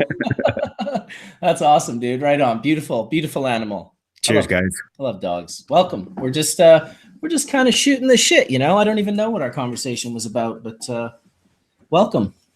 I'm sure our conversation's about to get into hash and oil. Glad I could be here. Yeah, dude, for sure. I'm sure most of you guys know Rakkems, have checked out his Instagram. He's been making the big hand rolled, like fucking Harry Potter wands of diamonds. Yeah, something like that. You're definitely going to be on the part 2 of the past, present, and future of rosin, because people are looking for that advanced tech. Yeah, a lot of people have been trying to reach out to me and Phil, obviously. Shout out to him for being the first one to kind of put that on the map, so to speak. Straight up, dude. I'll never forget the way when he first posted those, like just in a before he broke them, like there was a pile of them. Yeah. I was like, what the fuck is this? I was the exact same way. I just couldn't believe it. I was like, wait, what's going on here? I love that about the cannabis scene. You know, something can just happen overnight where you're suddenly like, it's like, okay. And you know what? The key has always been, and I always say this to people, like the key is obviously to have the passion to want to do these things, but to have the material to do it with. If you know, that's how bubble bags really took off, because I was in this very unique position and had access to just a stupid amount of products to make hash with. It was insane. It was like to the point where, you know, even when pot was still selling for like $3,000 a pound, my friends would come over with like 2 or 3 pounds of like beautiful flower. Like this is in like, you know, early 2000, and just drop it into the 20-gallon bags and make a batch of water hash with it. And I was just like, damn, dude, that was like a $9,000 batch. Like whatever. Shit grows on trees. Cosmic smuggler in the sky said, "There's 2 kinds of folks that deal with cannabis. I love this quote. Those who use forklifts and those who don't." Yeah. That, you know what? That joke should always be told with a sound effect in the background. Beep, beep, beep, beep. Yep. And what quote was that from? Was that from Howard Marks' Mr. Nice, or who did you say said that? No, it was some hippie dog friend of mine. Oh, really? Because Howard Marks definitely has that in his book. Maybe it was from your hippie dog friend. I wouldn't be surprised. He's definitely mentioning people that you knew, I would guess. I knew some of those folks. I figured you did. What's that, Darren? How are the diamonds made? Oh, here we go. Yes, sir. Yes, sir. Man, I was looking. Same with those fucking wands. Exactly. I can't believe it. How do you do it, buddy? I mean, it's really basic. I've showed it online a little bit now. I've kind of released the tech to a certain extent. I mean, I'm not sure how Phil felt about that, because he was the first one and didn't really share it, probably for his own specific reasons. But I just got to the point where it was such common sense to me when I realized how it was done that I just felt like I needed to share it with people. It's a matter of keeping the material malleable enough to form it in the way that you want to. There's no trick, there's no magic, there's no Hogwarts shit. It's just really basic. Hey, did you share that just on a story or in an actual post? I think I did a time lapse post, or I did an actual live story, which I saved, and then I think you saved it. Yeah, I'm going to be putting that on YouTube here pretty soon. I think I'm going to edit it and do it proper. But which one is it? Is it? I can't remember, to be honest with you. I have to go back. But essentially, it's just melting down your A at a certain point to where it's not completely 100% decarbing, because you got to get it to that point to where it can liquefy and go from that chalky consistency to the liquid consistency, and then form it while it's cooling down. But that's the trick. Right. You wait too long, it'll just shatter all over the place. You do it too early, it'll just stick all over to everything. So, all right, it might be up in one of my posts on my feed. I know I did a time lapse of the melt itself, but I did a live feed a couple weeks back. I saw it. It was great. I just can't find it on your thing right now. Yeah, I'm not sure if I saved it. There's like high times, baller jars, clear domes. Yeah, I might not have posted it on that part.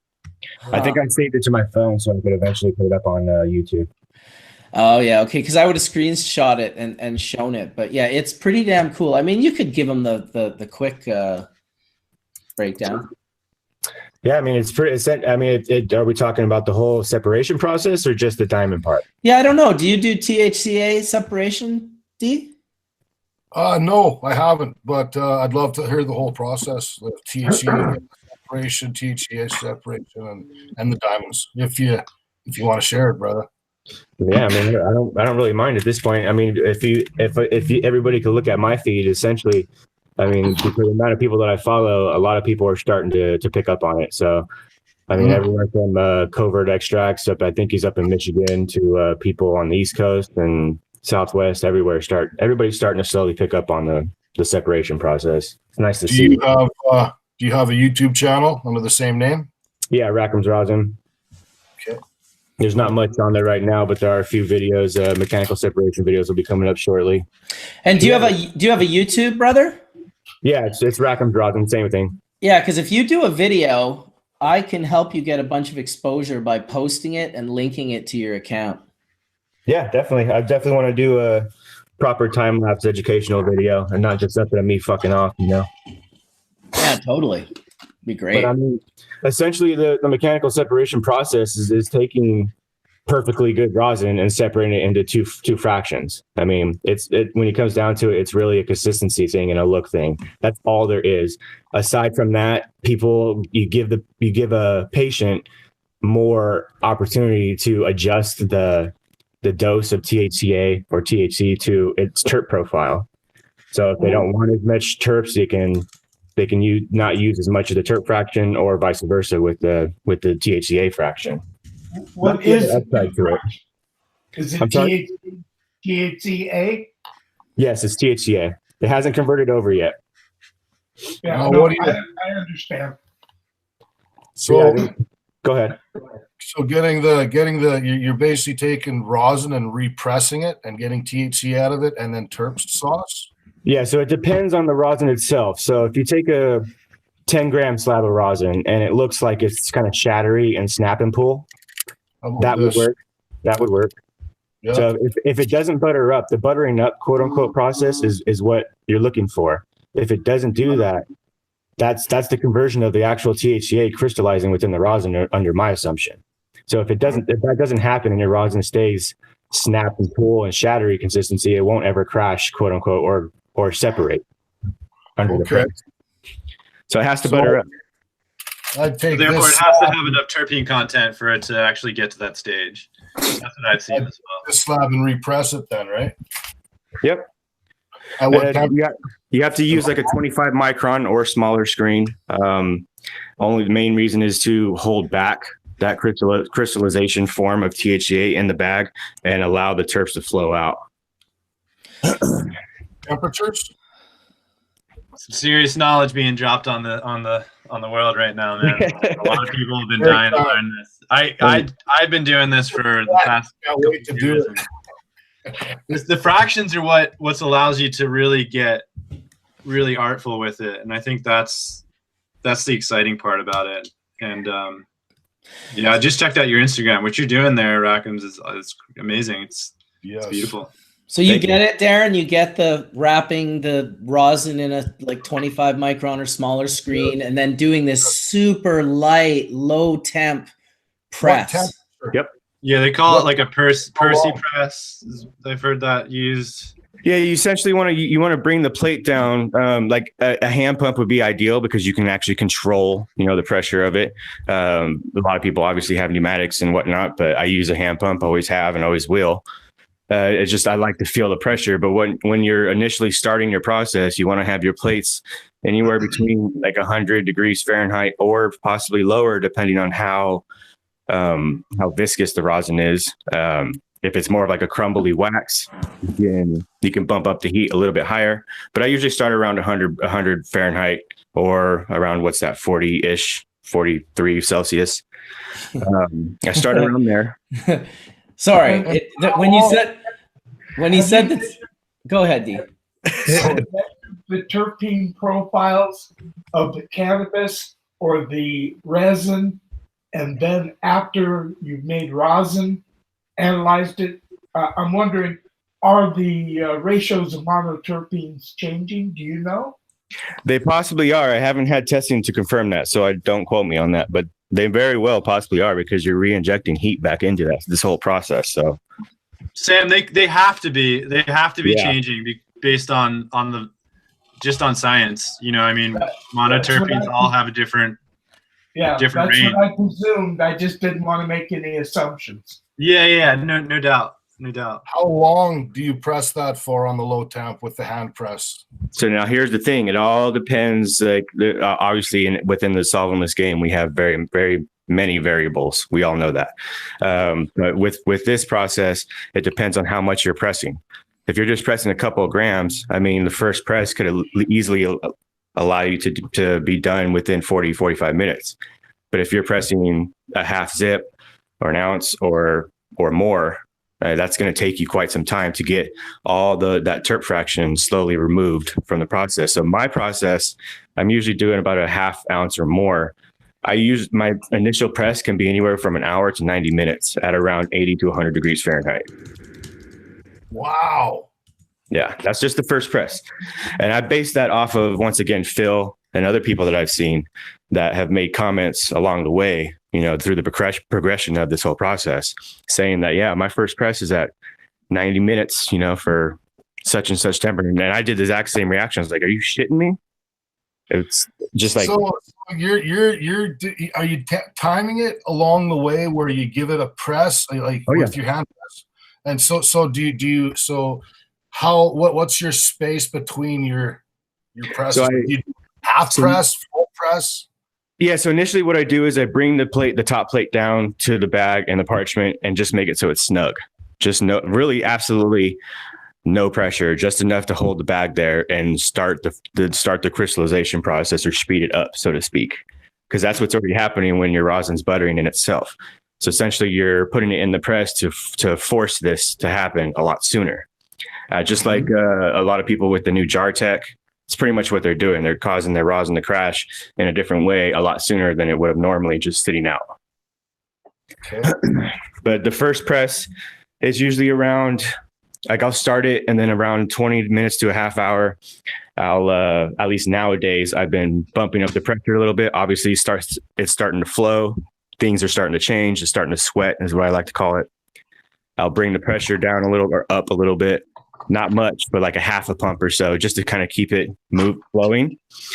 And then I'll bump up the temperature about every half hour to 45 minutes. I'll bump it up a few degrees.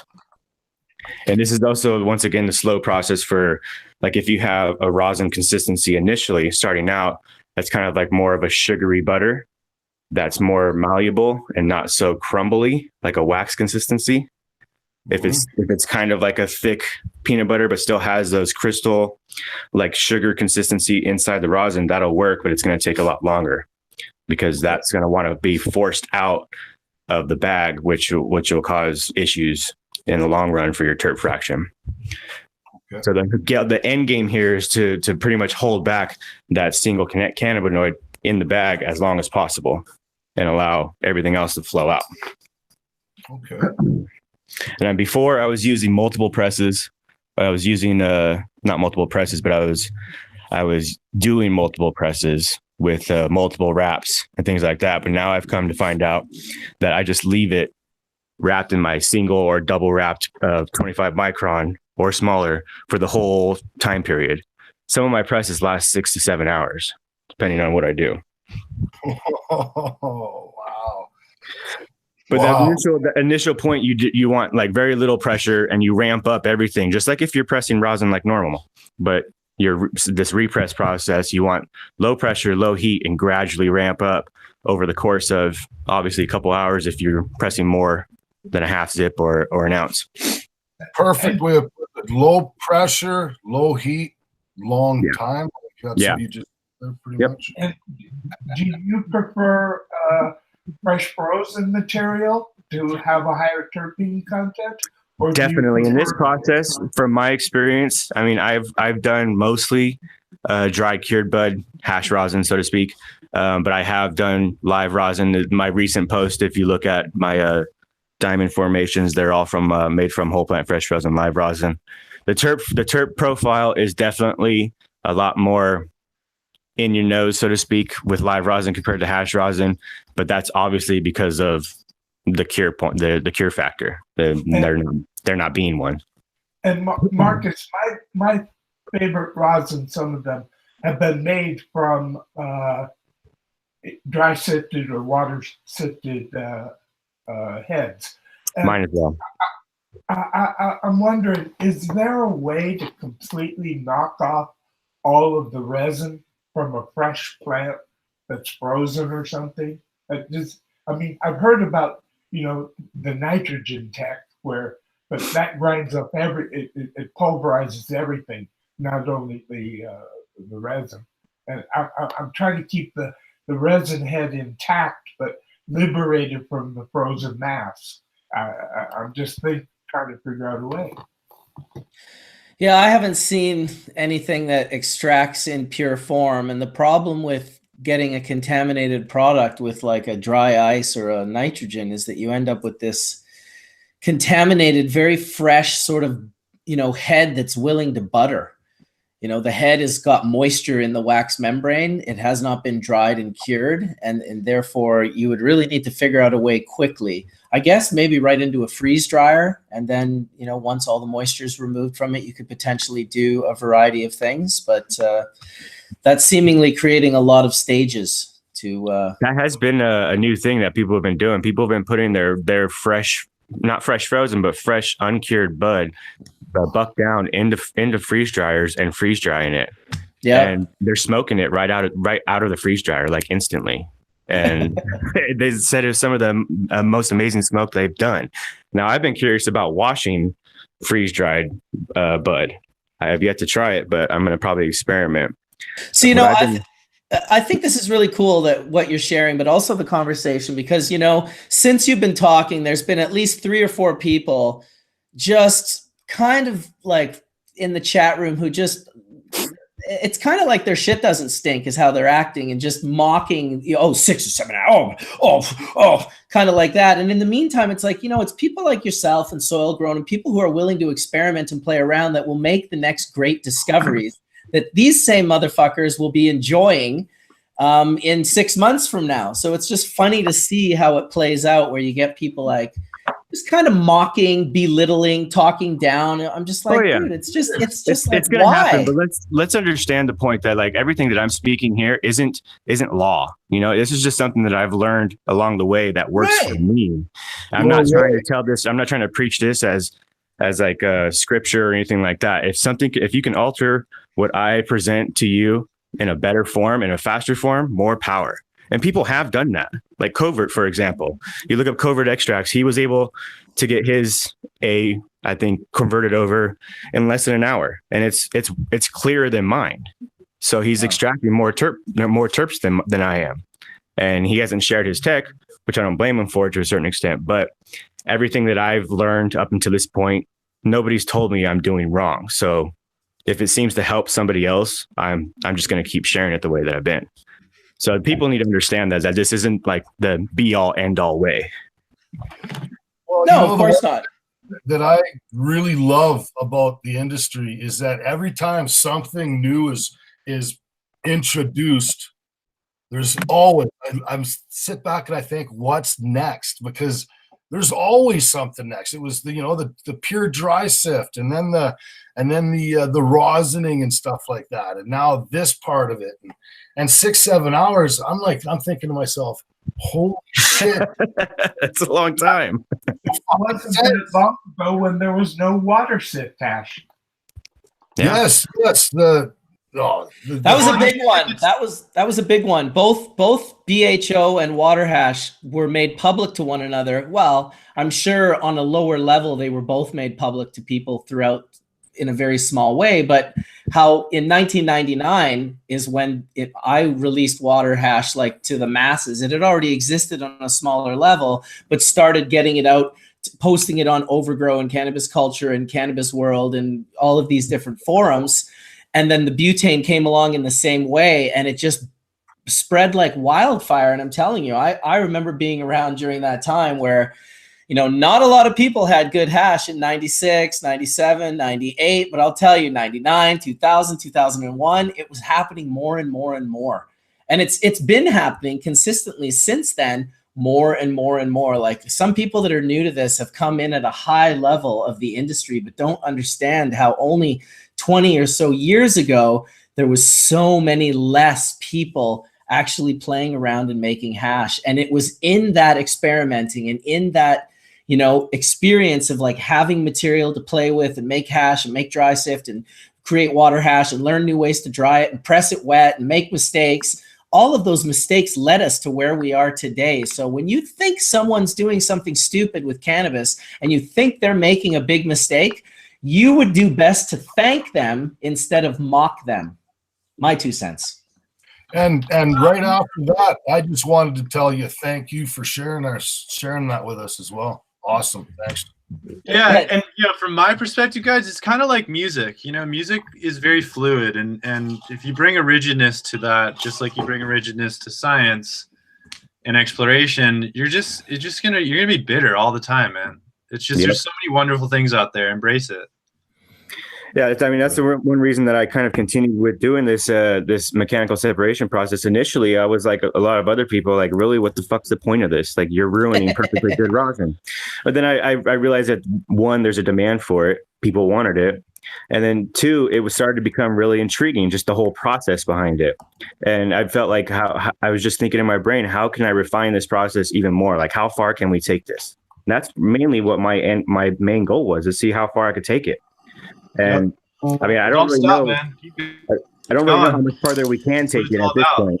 Like, once you separate the THCA from the rest of the cannabinoids, I mean, how much farther can you take it? And another question is can you separate other cannabinoids at certain temperatures? That's my next experiment. So, yeah, absolutely you can. And that's exactly what I'm saying. Like, keep going, because honestly, it's about that exploration that's going to find you in that place that you're standing alone, and you're going to be like, oh my God, look at this. As somebody who has smoked all of the major cannabinoids and all of the major terpenes, I can tell you what you want for recreational purposes. Now, medical is much, much broader, but for recreational purposes, you want the right combination of terpenes that affects the way you want the modulation and potentiation. And that's why I like doing the separation, because then you can change the actual percentage, or quote unquote the amount of terpenes that you want to introduce into your quote unquote high. Before you do that just by smoking different kinds of cannabis, but yes, you can do that.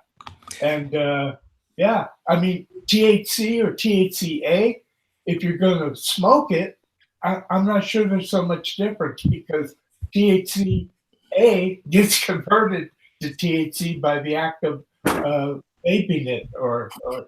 Of course, it's THC and the terpenes. Yes, well, I will be honest, I did see it all. You had all those major cannabinoids. You had like CBG, and you had CBN, and you had THCA, and you had like 10 of them or something in little jars, and you had terpenes as well. And that was crazy for me, because that was like 2001. And I was like, man, I'd never seen anything like that. I was really just started extracting heads with water and ice. I was feeling pretty good about that. Then I'm like over at Sam's place going, damn, like, fuck. The rabbit hole goes way deeper than I thought. Like, this is some fucking crazy shit. Like, I started on this little rock, and then I jumped off. I was like, oh, that's a big jump. And then Sam was like, here, jump with me. And we jumped into the Grand Canyon. Telling you shit. On the separation process. Now, to get the rosin that you're going to be repressing for that length of time, what do you press? Flour, live fresh frozen bubble hash, or cured bubble hash? And what do you do with that? Is it a long, low temp press as well, so you get the butter out, or what's your process with that to make the rosin you're going to be separating on the next press? So are you talking about the initial rosin and the type of rosin that you're going to be repressing?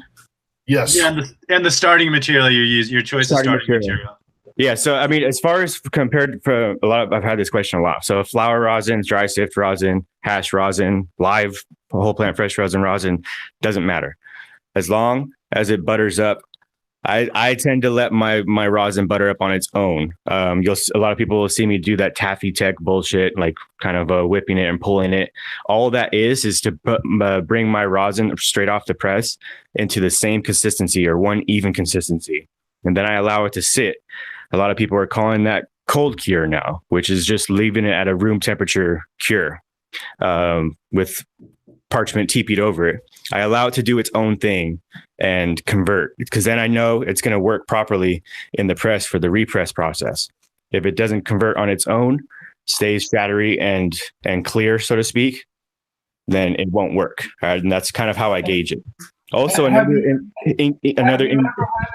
ever had a clone, the same clone, where you made it frozen, you made it dry sipped, you made it from the bud, you made it from the resin, water sifted or whatever, so that you can try to eliminate some of the variables and understand more what's going on? In other words, is there a specific process, or is it all up to the variety? Why some butters and why? I think it's all based on the THCA percentage or THCA content, whether that's in the flower or the rosin, however you want to put it. It's all determined on that, in my eyes. I'm not 100% sure, but that's just what I've noticed. A flower with a higher THCA percentage in it will more likely guarantee you a more buttered rosin. Do you analyze this in labs to assure yourself of that? Because I have not. Because even when we use dry cannabis, it's still by far more than 95, 96, 97% THCA. Yeah, I mean, and that's a good candidate right there. That once you press that into rosin form, if that rosin still contains that high THCA percentage, you're more than likely guaranteed that you're going to be able to separate it, or with the jar tech, make it crash. So, like I did a lemon tree, for example. Majority of cannabis products, frozen, dried, or whatever, are in fact in the form of THCA. Cannabis, I'm talking about. That's what our lab work consistently showed for years. And I agree with that, definitely. You just said jar cure. What's that? The jar tech. The jar tech is a new process as well. A lot of the kids are getting into nowadays. It's just another form of consistency. That's all it is. Now, I can mention that there have been reports of terpene percentages upping with jar tech. Not much, but a noticeable amount. If you go, shout out to Ryan Rosin from Colorado. Yeah. I think he works with the Oleo team. I can't quite remember, but he's the one that showed actual lab results of terpene percentages upping in their percentages from the rosin in its original state to the rosin after the jar tech. But that's a whole nother ballgame in my eyes. Yeah, that's the heating and then reheating and matte heating and then it's the BHO tech. I mean, pretty much, but that's the tech. I enjoy that tech, to be honest. I wish I knew more. I think there's something to that for a specific end goal. Well, there's storage purposes too. It lasts longer on the shelf. I mean, well, I think, it helps with shelf life, and it also helps with cartridge filling, man. I mean, and if you're looking for that end goal, and I look at all these processes and processes, like, what are you trying to do with it, right? Like, out of a rosin press, you can make, rosin ready to be sold at a gram, but if you want to put it in a cartridge, or you want to have it in a more viscous form, for, let's say you want to mix it with salt, with diamonds, it just depends on what you're trying to do. And the consistencies really help. Like, it's like paint, if you want to paint with a certain, consistency, you're going to use a thinner paint. If you're going to have thicker, you can use oil. And that's what I look at all of these consistencies like. And I think what you're saying really falls in line with that, where, if you're heating it at 200 or for, 60 minutes or less, then you're gonna hit those consistencies. But it's all goes back to what Sam was kind of alluding to. It's all cultivar specific, and the way that kind of works is really individual to how that was kind of even goes back to the grow. So that's the other thing is, it's the thing about it. Every time it's the same argument every time. It's just that variable. There's so many variables all the way back to the plant, and even how the grower grew that plant. No doubt. Yeah. So that's what I've seen personally, is that it's like, if you can get consistency and start working with cultivars that really deeply and have a very deep understanding of, it can be your canvas, Yep.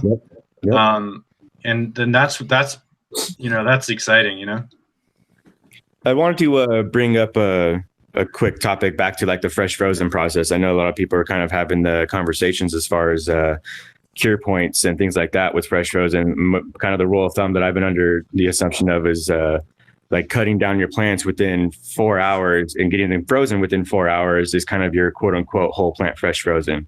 But I'm wondering if people have been talking about amongst yourselves like a 1 or 2 or 3 day low temp cure on flower and then freezing it to kind of burn off some of those more volatile terps, even though they're going to get burned off anyways. I'm curious what you guys think about that, because I just ran a crop.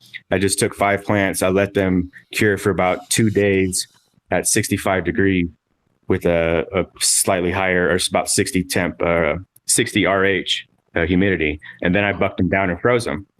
I haven't washed them yet, but I'm curious to see what people think about that process, or if that's even worth it. I would almost guarantee that in some cases it will be worth it, and in other cases it won't. Gotcha. That you will find a sweet spot for certain plants and certain genetics, and depending on this insane amount of variables that I couldn't even pretend to list off, that could affect that could, where it's just certain cultivars, the terpene profile, whatever it is, when there's too much moisture, when it's frozen, it just has a taste that it doesn't have when you cure it out longer. Because You're muted, dude. You're muted, buddy. Was I muted the whole time? No, just okay. For a moment. I was like, you guys were really kind of listening when I was muted. Anyway, I said I liked where he was going with the conversation, and that I haven't done a lot of sort of experimenting in that range of like cold curing for 4 days versus 10 days versus whatever, versus freezing it like right off the plant, like within an hour or two. But I did do a lot of dry material. I used to make a lot of dry material bubble, like, not fresh frozen at all. Fresh frozen came a few years later. And it's funny because the reason I had no interest in making fresh frozen was because my hash already melted into a liquid and dripped through the tightest of screens. So it was, with that Rene, the terpene profile was so present even after water hashing it, that it was just, it really was one of the main reasons that I think bubble bags took off, because I had this very unique access to this incredible cultivar that just seemed to be made for the bags. And I would consistently see, and for me, how I first got into it was I made some water hash with some isolator bags prior to bubble bags existing, about 6 months prior. They were maybe a month old. And I finally got some material from breeder Steve. It was the shishka berry that washed beautifully. It was Rene-esque in the sense that it just washed beautifully. It looked like caramel when it cured. If you pressed it into a block, it was just like a caramel cube. It was extremely, extremely nice material to have access to. But the fresh frozen thing to me really started. Fresh frozen and microplaning were both incredible ways to increase your chance of a melting product in the end, using something that was as fresh as possible to secure as many terpenes as possible, and shredding the head so that the oil was on the outside of the wax membranes. So when you held a flame to it, you saw that little sizzle, you saw that little bit of melt. And that's kind of what I thought, that's what my perspective was when I saw it first happening, because here I was making stuff with very dry material. And it was so melty and so caramelly. And it was basically the question I got all the time was, how do I make my hash look like yours? And I was like, the grower, it's like, it's all I did was isolate the heads. You're using the same product to isolate your heads. It's the grower and the genetics that we need to, that you need to get a better relationship with. So for me, bubble bags were like a guiding light along your pathway of learning about these things, because it could show you when you used material that wasn't grown properly, that wasn't good enough.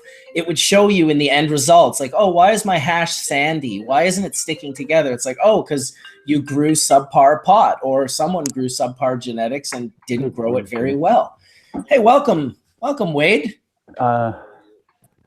Cheers. Cheers. Cheers. I'm good. I'm on Hash Church this morning. Oh, I didn't think he was talking to us right now. I'll be right there, guys. Awesome. I could hear you.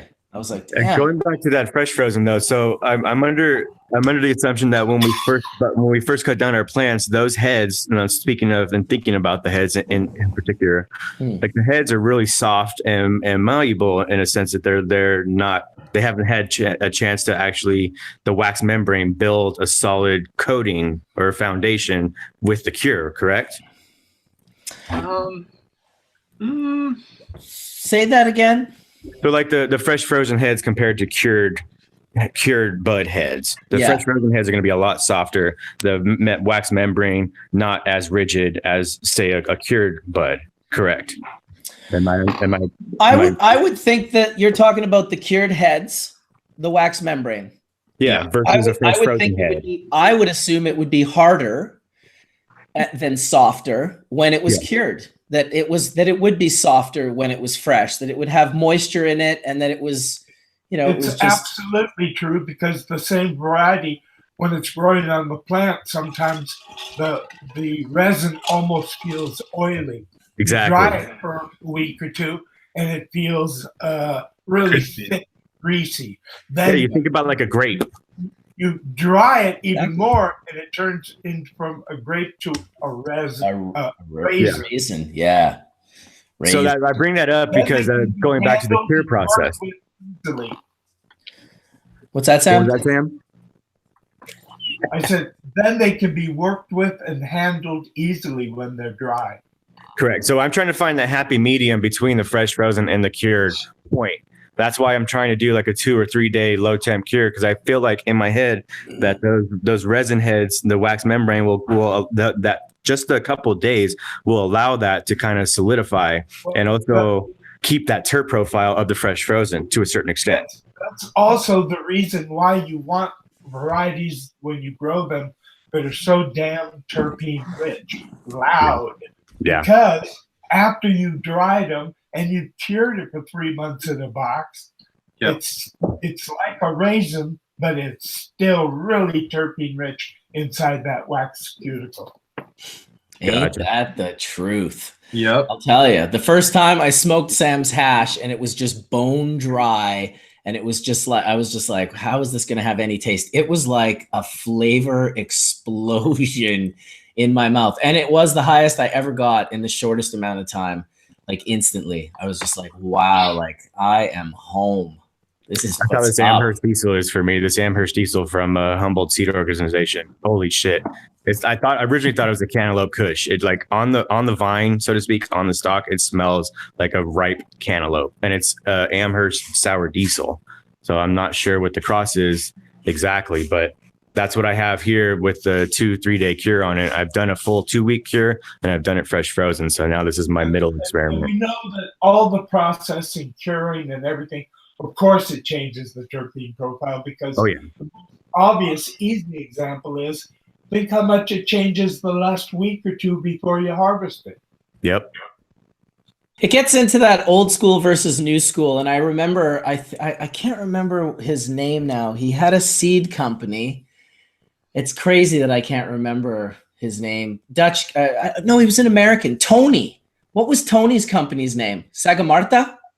Yes, correct. Okay, Sagamarta. So I'm puffing with Tony in Amsterdam some years back. I've got this like beautiful sweet skunk, like, the herb was cured and dried for months, and then the hash was cured and dried for months, and it was just this like light powder, and I had it in Amsterdam, and I was puffing it with everyone, but I puffed it with him, and he took a big hit, and he blew it out, and he was just like, about 5 minutes later, he just said, dude, what was that? And I was like, oh, it was some sweet skunk dry sift. And he's like, man, it's the first thing I've smoked in like 9 days that just didn't explode, like make me cough so horribly, like just razor blades in my throat.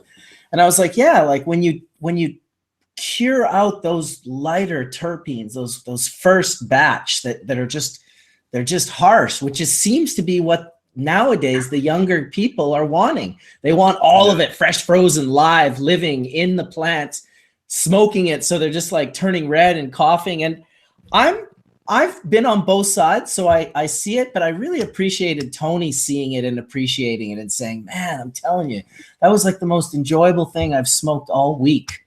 Just like, that's what's up. Some nice cured resin that doesn't like, you know, it's just like sometimes you just want to have a nice rep. Once again, it's a quiver for me. I don't want to get sucked into one or the other with cannabis. I want to be able to allow everyone within my own judgments to just enjoy all of it, to be having fun with it. You're having fun with cannabis? Great.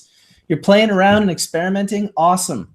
You know, consume your own experiments. Don't sell them on the open market. But other than that, I think, you know, like when you're doing like chemical experiments and stuff, like Horatio used to be doing the D-limonene. I was always like, you know, like for a long time, he didn't release that stuff. It was like more like, yeah, just consume your own experiments until you figure out the first mistakes you were making. And then once you've got that taken care of, now let the general public check it out. Definitely. Yep.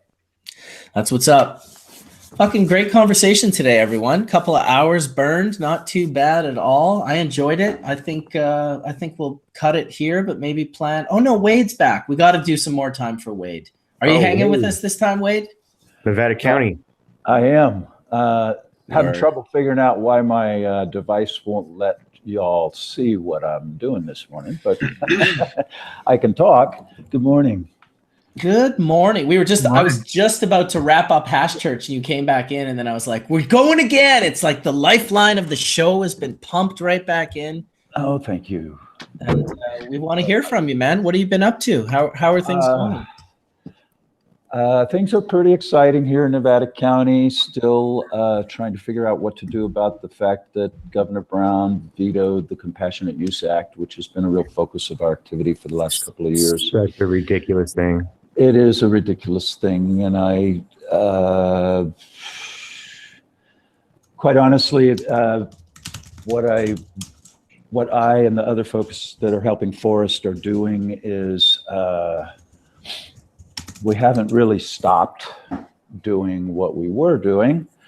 We just can't believe I'm saying this on a show like this, but we're being more discreet about it. You have to be. You can't stop doing what you guys are doing. What you guys are doing is so instrumental to this industry in a whole. Even if it's a small thing, you guys in Forest are fucking amazing, and you guys cannot stop. Period. Yeah, you guys are doing the good. It's the right thing. You're on the right side of it. So no matter what happens, to me, it's just like, okay, well, I guess a deeper level of civil disobedience is now required. Yep. Yes. Well, after years of breaking unjust laws, to use a phrase, I'd kind of gotten used to trying to figure out how to obey the rules and how to go along with regulators and authorities and whatnot. And it's just been a real strong lesson that in the law of unintended consequences, because particularly Forrest put an incredible amount of work into getting 829 through the legislature last year, and then to have it vetoed like that was really messed up. But yeah, who the fuck vetoes such a thing? Like what is that? Like Satan just like came up from hell and was like, I'm going to veto this bill. Well, I'll tell you, a prohibitionist. All I can come up with is that the folks who are charged with doing the regulations in California had no way to deal with the idea that there were people out there who were giving cannabis away when the law is very clear. In California, at least, you can't give cannabis away, even personal use cannabis. You can't give it away. Wow. So that sucks, dude. We can give cannabis away up to an ounce. Just give it away, give it away, give it away now. Well, that's awesome. It's not the case in California if you're going to obey all the rules. Anyway. In California, you can give less than an ounce to a friend. Not under personal use rules, Sam. The personal use, when MRCSA, as we call it, the marijuana, it was called the marijuana, and I don't remember. It was back in 2016 when the new set of laws in California were enacted. They talked about personal use. And one of the things is you can grow 6 personal use plants for your own use, but you literally can't give them to anyone else in your family. You can't give it to your friends, nothing. That's what the law says. Of course, that's not what's happening.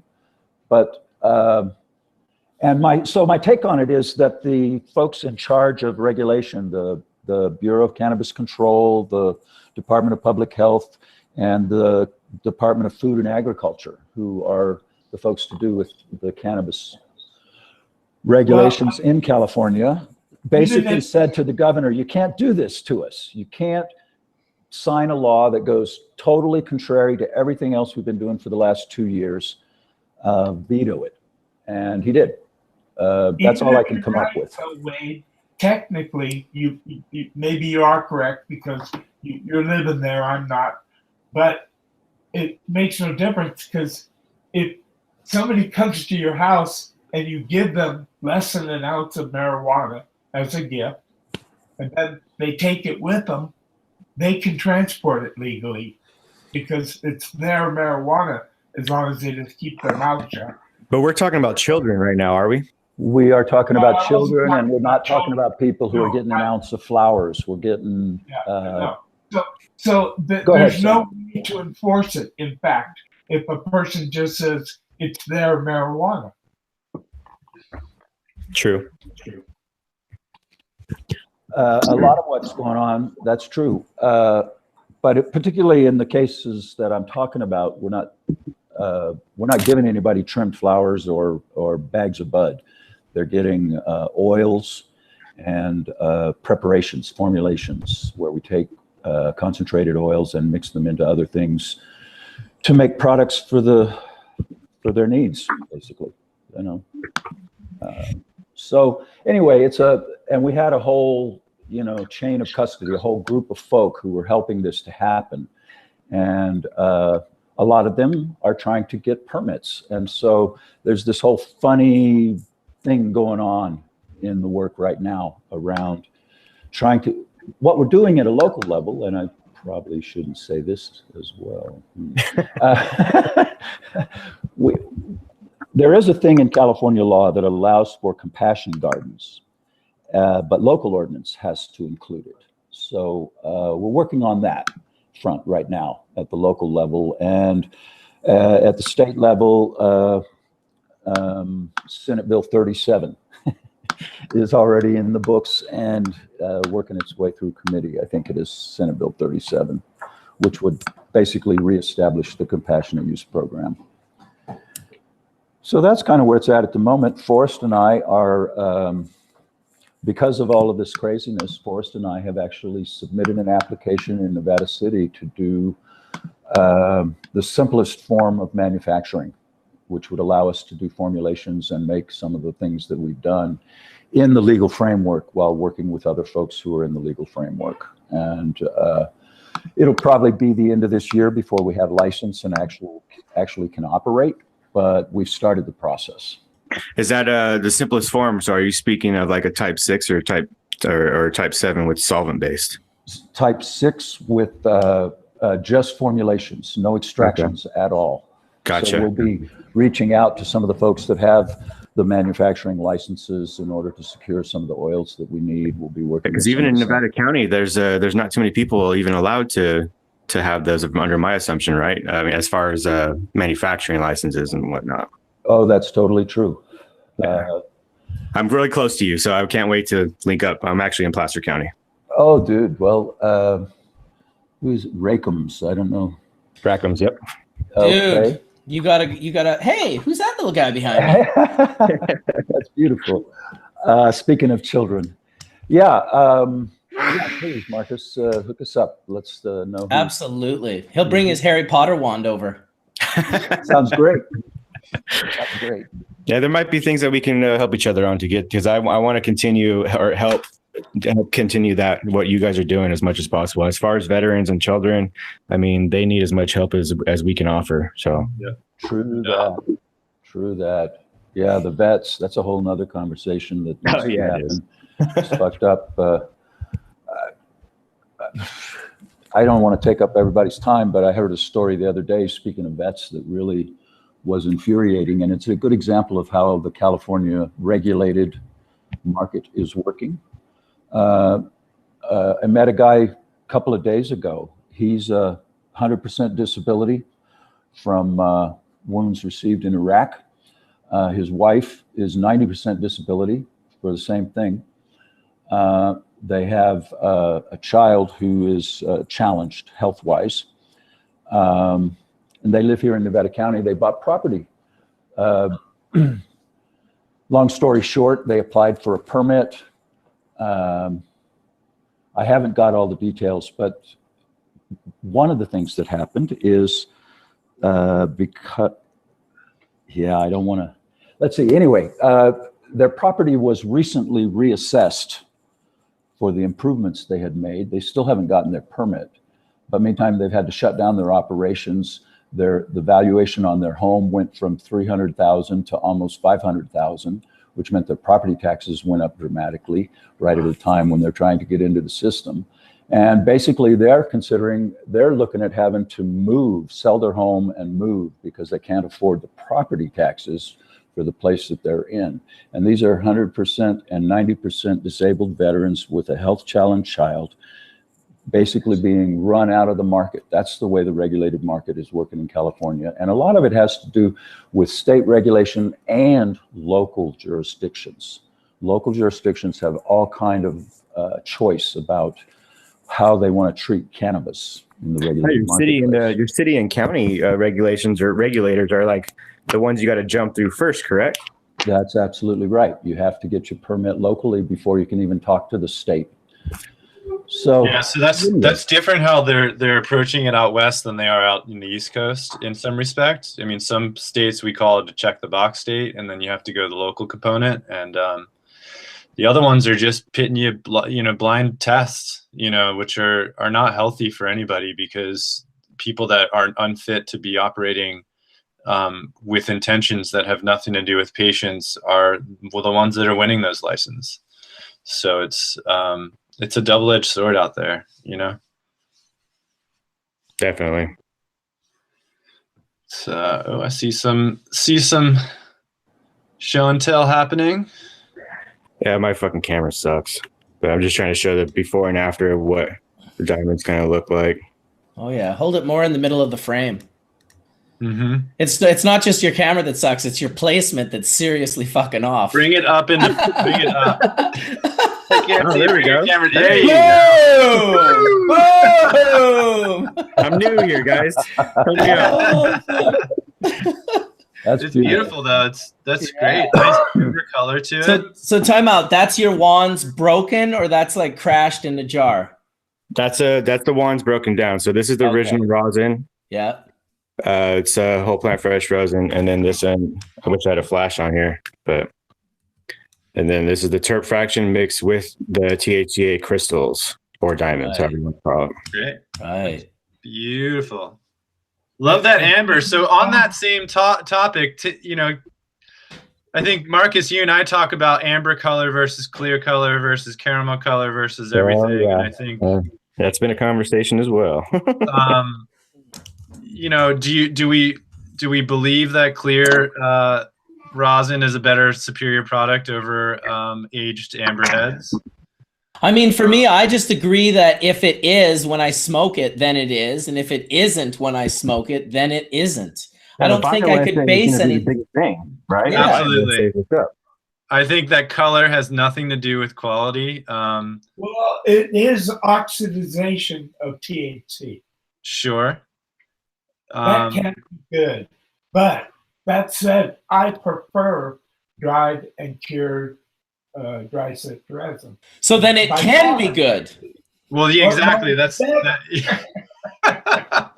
Can I pop in here on the issue of color? Please. For most of the preparations that we use, we want the full extract. We don't want distillate. Distillate is really good at concentrating certain cannabinoids and whatnot. And I'm not going to get into try and talk to you guys about that. But and I could be wrong about this, but our goal mostly in securing oils that we use for the kids, we want color. We want as much of the original chemistry that was in that plant as possible in the plants, in the preparations that we're offering. Well, and there it is, Wade. You guys are doing like serious, like real work. And then generally where this light colored things come from has been, you know, partially the experimentation, once again, which is great, but also through Instagram hype, where people just naturally seem to think, and don't get me wrong, I give a like every time I see any type of hash, whether it's light, dark, or in between. Sometimes when I have the variety, I smoke the lighter one first, and other times I smoke the darker one first. But I think it's part of this cannabis thing where in the big picture, there's always division. But what you guys are doing, to me, is separate from all that drama, and it's real. It represents a real thing, which is improving the quality of life of young, sick children, which is, fuck, dude, how do you get realer than that? Yeah, that's a special moment right there. Come on. Yeah.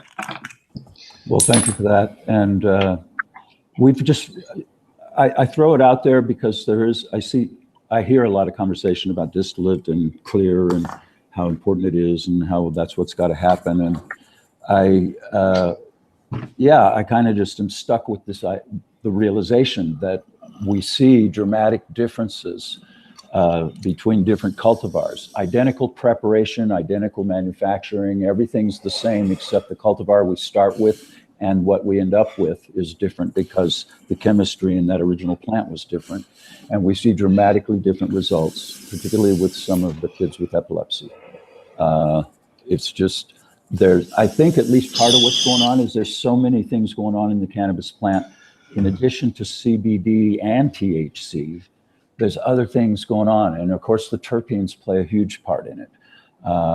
And because we don't know, that's what it really boils down to, because we don't know what's going on, what we've worked with was what's worked in the past. And what's worked in the past is whole plant, FECO, as I'm told it's called, full extract cannabis oil. Has a dark color, it's somewhat tarry, but it comes, when it's clean, it works. That's really what it boils down to, man. We give a child who's seizing the wrong preparation and it's nothing. It doesn't do anything for them. Give them the right preparation and in 15 or 20 seconds, the seizures stop.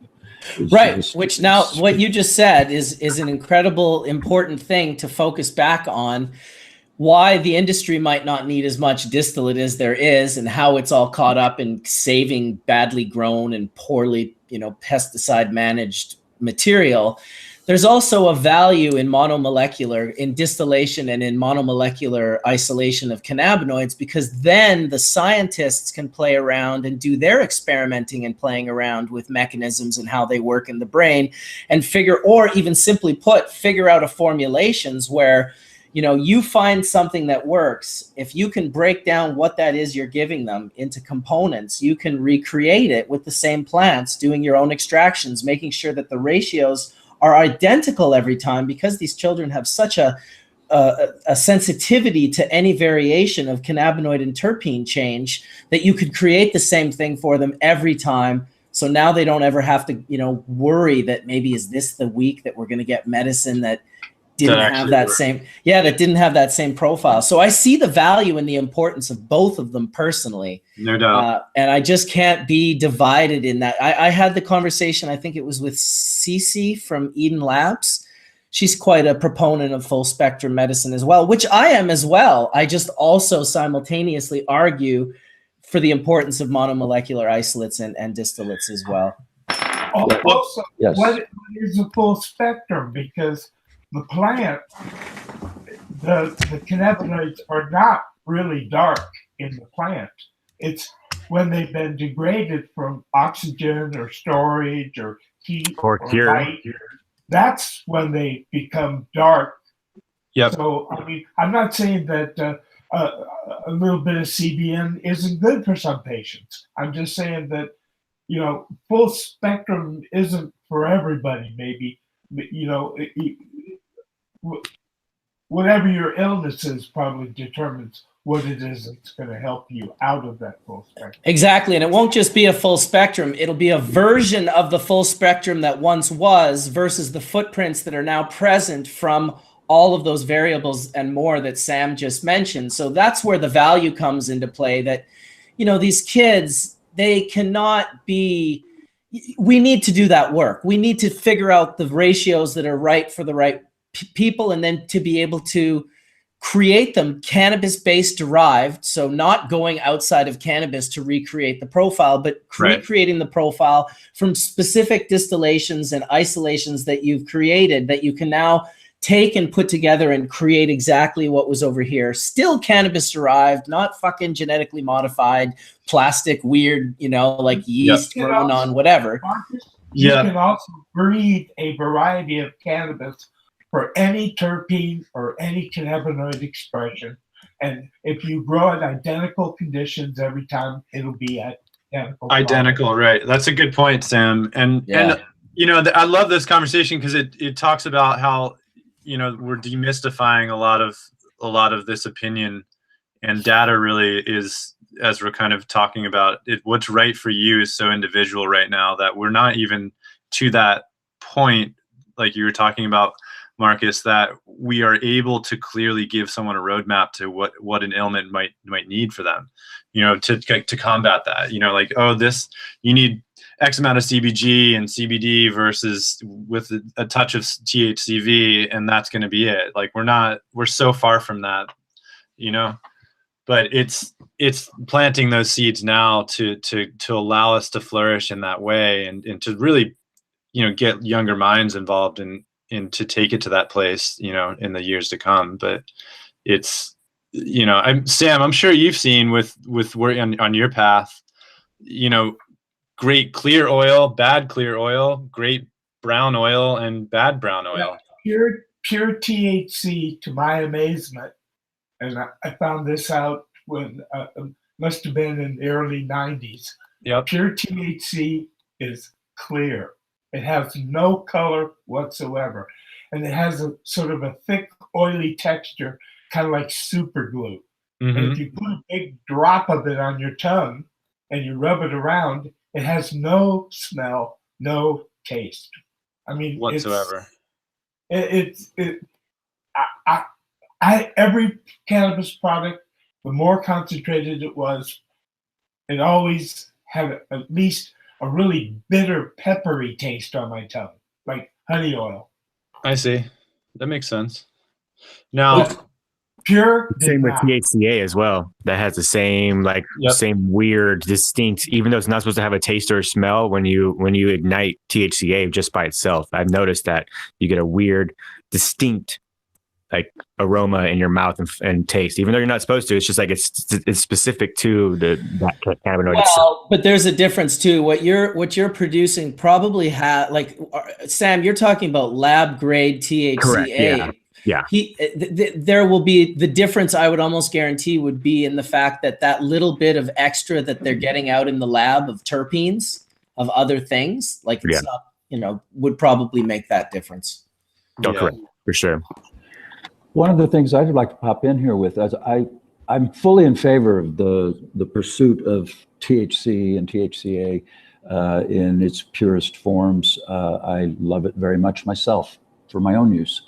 But part of what I was trying to say here is that in the search for fractions of the plant's chemistry, I'm just putting it out there to not forget about or ignore all the other things that are going on in the plant that seem to have a role in health as versus psychoactivity. And THC, of course, has a big role in health, but I think most of us seek it for the psychoactive experience. And there's nothing wrong with the psychoactive experience. We all love it very much, or we wouldn't be here. But there are people who actually need the cannabis plant. And as the leading researchers in this work that are actually doing the work, I just beg you to keep track of those other folks that really need this plant, really need it. And some of the compounds that it can make, let's go about finding them and isolating them and making them available, much like what Marcus was saying. But for the moment, where we're at is, we mostly work with full extract oils, and so much praise to all of you and anybody that's listening that's done the work of finding the right genetics and concentrating them and making them available to the people who actually really need this plant. Because, in fact, there are many of them. And I'm going to stop at that point. And it's time for me to take a bong rip, mother. Right, mother lovers. That's awesome. I wish Darren was in his seat for that. He's gonna have to go back and watch that. Oh my God, that was great. Stepped away. Anyway, like I said, so much respect for what you guys have done in helping to bring the plant into normal relations with the world again. And in that normalization, I'm just saying there's some people who really do need the plant, and let's not forget them. So, ciao for now. I'm going to mute. Well said, Wade. As always, we appreciate hearing from you. And look at this. Mark We're not Scialdone. done yet. Dr. Mark is in the house. Every time, man. Listen, just give us 25 minutes straight of baller chemistry drops, and we'll call it a day. I'm joking. Please. I would love that. Hi, Mark. What do you need here? How you doing? You're back from Jamaica? I was there earlier in the week. Yep. I was actually just in Sacramento, California yesterday. So. Oh, damn it. Nice. Sounds We're good, gonna have Mark, because that means you'll be able to close this evening with a reggae song. Beautiful. I'd like to ask Mark something. I gotta go, guys. It was good. It was good to see you guys. It was a pleasure talking with everybody. Thank you so much. I'm out. Cheers, Collin. Peace, All right, everybody. Collin. Have a good one. Good day. Peace. Yeah, I was wondering. I wanted to ask Mark a question about the THCA. I know I've kind of done a little bit of research, but I haven't been able to actually talk to an actual person who knows what the fuck they're talking about. As far as the decarboxylation point of THCA in particular, like the temperature point. Yeah, so THCA will decarboxylate at room temperature, but it just does it very slowly. Of course. So it's got a first order rate constant, which means that the rate of decarboxylation accelerates linearly with temperature. Yeah. So this has all been worked out on a very couple nice papers that are out there in the literature. But you'll find that most cannabinoids will readily start decarboxylating, just above the boiling temperature of water. Oh no. We'll get him back. We'll get him back. Oh, right when he's about to answer. We lost you, Mark. Oh, okay. I was going to say, so decarboxylation readily starts occurring right around the temperature of boiling water, right? Okay. So that's 100 degrees centigrade. So if you're up at about 110 or 120, you're really going to get decarboxylation occurring. But it's all a matter of how long you have to wait, right? Yeah. So the lower the temperature, just the longer the process occurs to be fully completed. Gotcha. Well, what I noticed is that when you start decarboxylating, especially CBD, it kind of becomes almost like a Coke. It'll fizz like a Coca-Cola, right? You'll just see that CO2 come bubbling out of solution, and there's definitely an endpoint at which it no longer bubbles. And and that's your visual point, right? THCA does the same thing, I think. No, it So does. in that case, then, if it don't bubble, it ain't worth the trouble. Is the same for the decarboxylation of CBDA as it is for full melt hashes. Yeah, you bet. That's going to be my next experiment is trying to isolate the CBDA. I haven't seen too many people try to do that. Obviously, it's not too many people make CBD rosin or solventless, but I think that's going to be my next experiment is trying to isolate CBD rosin and then isolate the CBDA out of that. I'm curious if it'll crystallize the same way as THCA does. It tends to be a lot more sappier, doesn't it? It is a lot more sappier. I think Mike's got something to say on the subject. Mike West. Yeah, so Dr. Mark, we were talking earlier about, fractional extrusion of the terpene fractions out of rosin using repressing. Yeah, that's cool. So a lot of that tends to happen. Obviously, we would want when extruding the terpene fraction out of the rosin that was pressed the first time, you're probably going to want to keep the plates on the rosin press below the melting point of the THCA or CBDA. Oh, of course. Right. And then, you know, is it so? Mark, I would ask you: is the difference in temperature that great that you could actually sort of fractionate out the CBDA? I know I primarily fractionate with chemistry or distillate. Yeah, I I don't think so, Mike. I think again those things are going to move around the same speed, and I'm not sure that you can fractionate in like a thermal extrusion kind of way. But it's an interesting thought because obviously, I mean, these things are they're two different chemical species, so they behave very, very differently. And I think like our theory that we long ago proposed on Hash Church, which is that there's some sort of steam involvement, the involvement of the moisture that's in the material itself that has nowhere to go but out, is part of the thermodynamic driving force for basically moving the oil away from the plant material, right? Just like the same way that, you know, water builds up underneath a tire when you hydroplane, and there's nowhere for the car to go but just sort of in a longitudinal direction. So yeah, I would really think that again, part of that could be a fractionation mechanism where maybe what you do is you're getting in the leading front the more volatile component. I think the difference between THCA and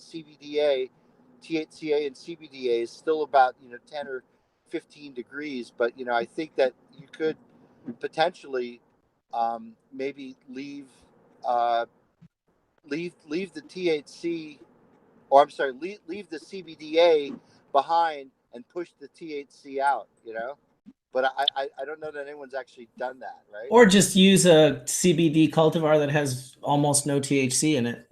Yeah, like a Pennywise or Cherry Wine or something like that. Exactly. Yeah, that's what I'm going to try.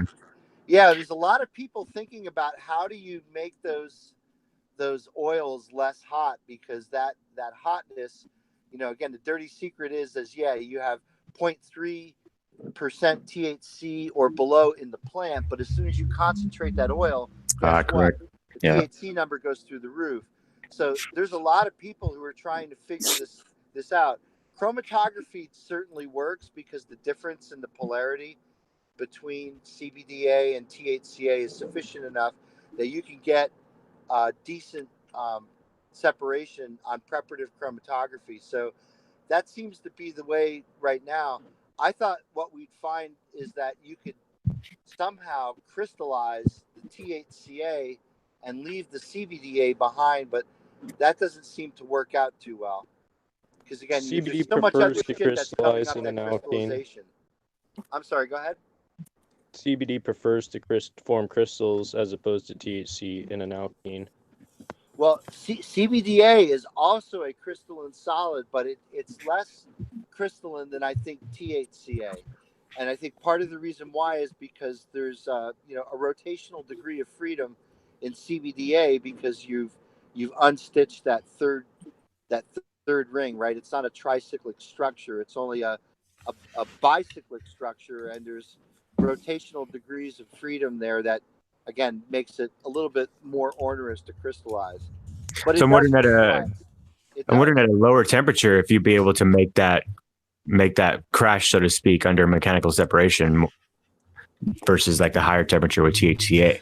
Or thermal extrusion, as Mark put it. Yeah, I like that. Yeah, so that's the technical term for rosin formation. Love it. I'm using it. Yeah. Well, New hashtag. I had to be creative, Marcus, in an application that we were writing, and they didn't like the word rosin because it sounds like resin. So we had to come up with a scientific term, and what we chose was thermal extrusion under pressure. That's awesome. Like, what? Oh yeah, rosin. Okay. And then we showed a picture of the pure pressure unit, so I think they got it right away. Beautiful. Oh, these boys are making rosin. That's nice. Awesome. I've already copyrighted it, but we should call it the Shit. I want to make sure everybody knows too, with the mechanical separation, at least with my process, I never go above 200 degrees Fahrenheit ever. Very, very, very rarely, except for my final cleanup presses when there's absolutely no terps left in the pouch. I'll do like my final steps, which I didn't happen to mention. We're using a paper or a coffee filter, organic coffee filter, wrapped around the mesh of the THCA. And I'll be around 180 to 190 doing really short, hard presses at that point to excrete any leftover terps that are still present. But I very rarely allow the terp fraction to ever get close to that 150 Fahrenheit or higher. And you were just experimenting, seeing it get whiter and whiter as you pulled it out, knowing that what you were doing made sense? Yep. The coffee filter is the indication that, because I use the organic brown coffee filters, so that's indication when you first put it in there and you're starting your cleanup presses, it'll look wet, quote unquote, like it'll look like it's had liquid on it. And you remove that, you replace that, and you repeat the process. It'll look less wet, and then you get to the point where there's absolutely nothing left on the coffee filter. Then you know you've excreted the terps as far as you can, essentially. But Mike brought up a good point as far as temperature wise, and I try to make sure that people know that you don't ever need to get over 200 degrees Fahrenheit ever for this process. But you start at 100 degrees. Yeah. And as you go, the 6 hour period, you take the temperatures up. How much intervals up to that temperature? It's like I said, the initial press is about every half hour. I'll bump it up, and I use my machine is in Celsius. It's not in Fahrenheit, but I bump up those numbers from like 40 to 45 in about 90 minutes, and then after that, it's about every 20 to 30 minutes. I bump it up a couple degrees each time until I get to about that point that it's around 170 to 180 Fahrenheit. I try to never repress my rosin higher than what I pressed it initially, if that makes sense. So you rocking Celsius down in Cali? I bought my plates from Lid Extraction in Canada, and they nice. Fucking hilarious, dude. You're like the one American. You're like, I know what it means. I know what that temperature is. I'm still working on it. I have a graph sit next to my press the whole time, every time I use it. So. Oh my God, because that shit's confusing. Do you think that different consecutive presses are yielding different terpenes? Well, the whole purpose for the temperature change is just to slowly, like initially it's just to allow the THCA to crash or convert into crystal form, and then after that is more of a flow thing. The hotter the plates get, the more the oil becomes hotter and more flowable, so to speak. So that's the only reason for the temperature change. I'm wondering if the more volatile terpenes are being expressed first. Oh yeah, definitely. Those are being, because I'm sure Mark can tell us that the most volatile terpenes burn off at like 70, 65, 70 degrees Fahrenheit. Oh yeah, yeah. Yeah, so those are already gone by the time you're done or you're in this process. Yeah, what's pressing out at that temperature is probably monoglycerides. Yeah. Other plant oils. C5, I think isoprene's in there. Yeah, I wouldn't be able to tell for sure until we had tested. Right? It takes 2 isoprenes to make 1 monoterpene, right? So isoprene is C5 and terpene is C10. And again, myrcene and ocimene and some of those real very sensitive volatile monoterpenes are probably undergoing some kind of thermal degradation reaction, but definitely volatilizing. Yep. Probably or almost guaranteed. Guaranteed degradation for sure. I mean, let's be real. It has to. Yeah. Yeah. Well, I think that's what the popcorn flavor ends up coming from. Now, you know what? I'll say that. I remember when rosin first came out and I was like taking pictures and sharing it. People were like, oh yeah, burnt popcorn. I was just like, what are these people talking about? Burnt popcorn.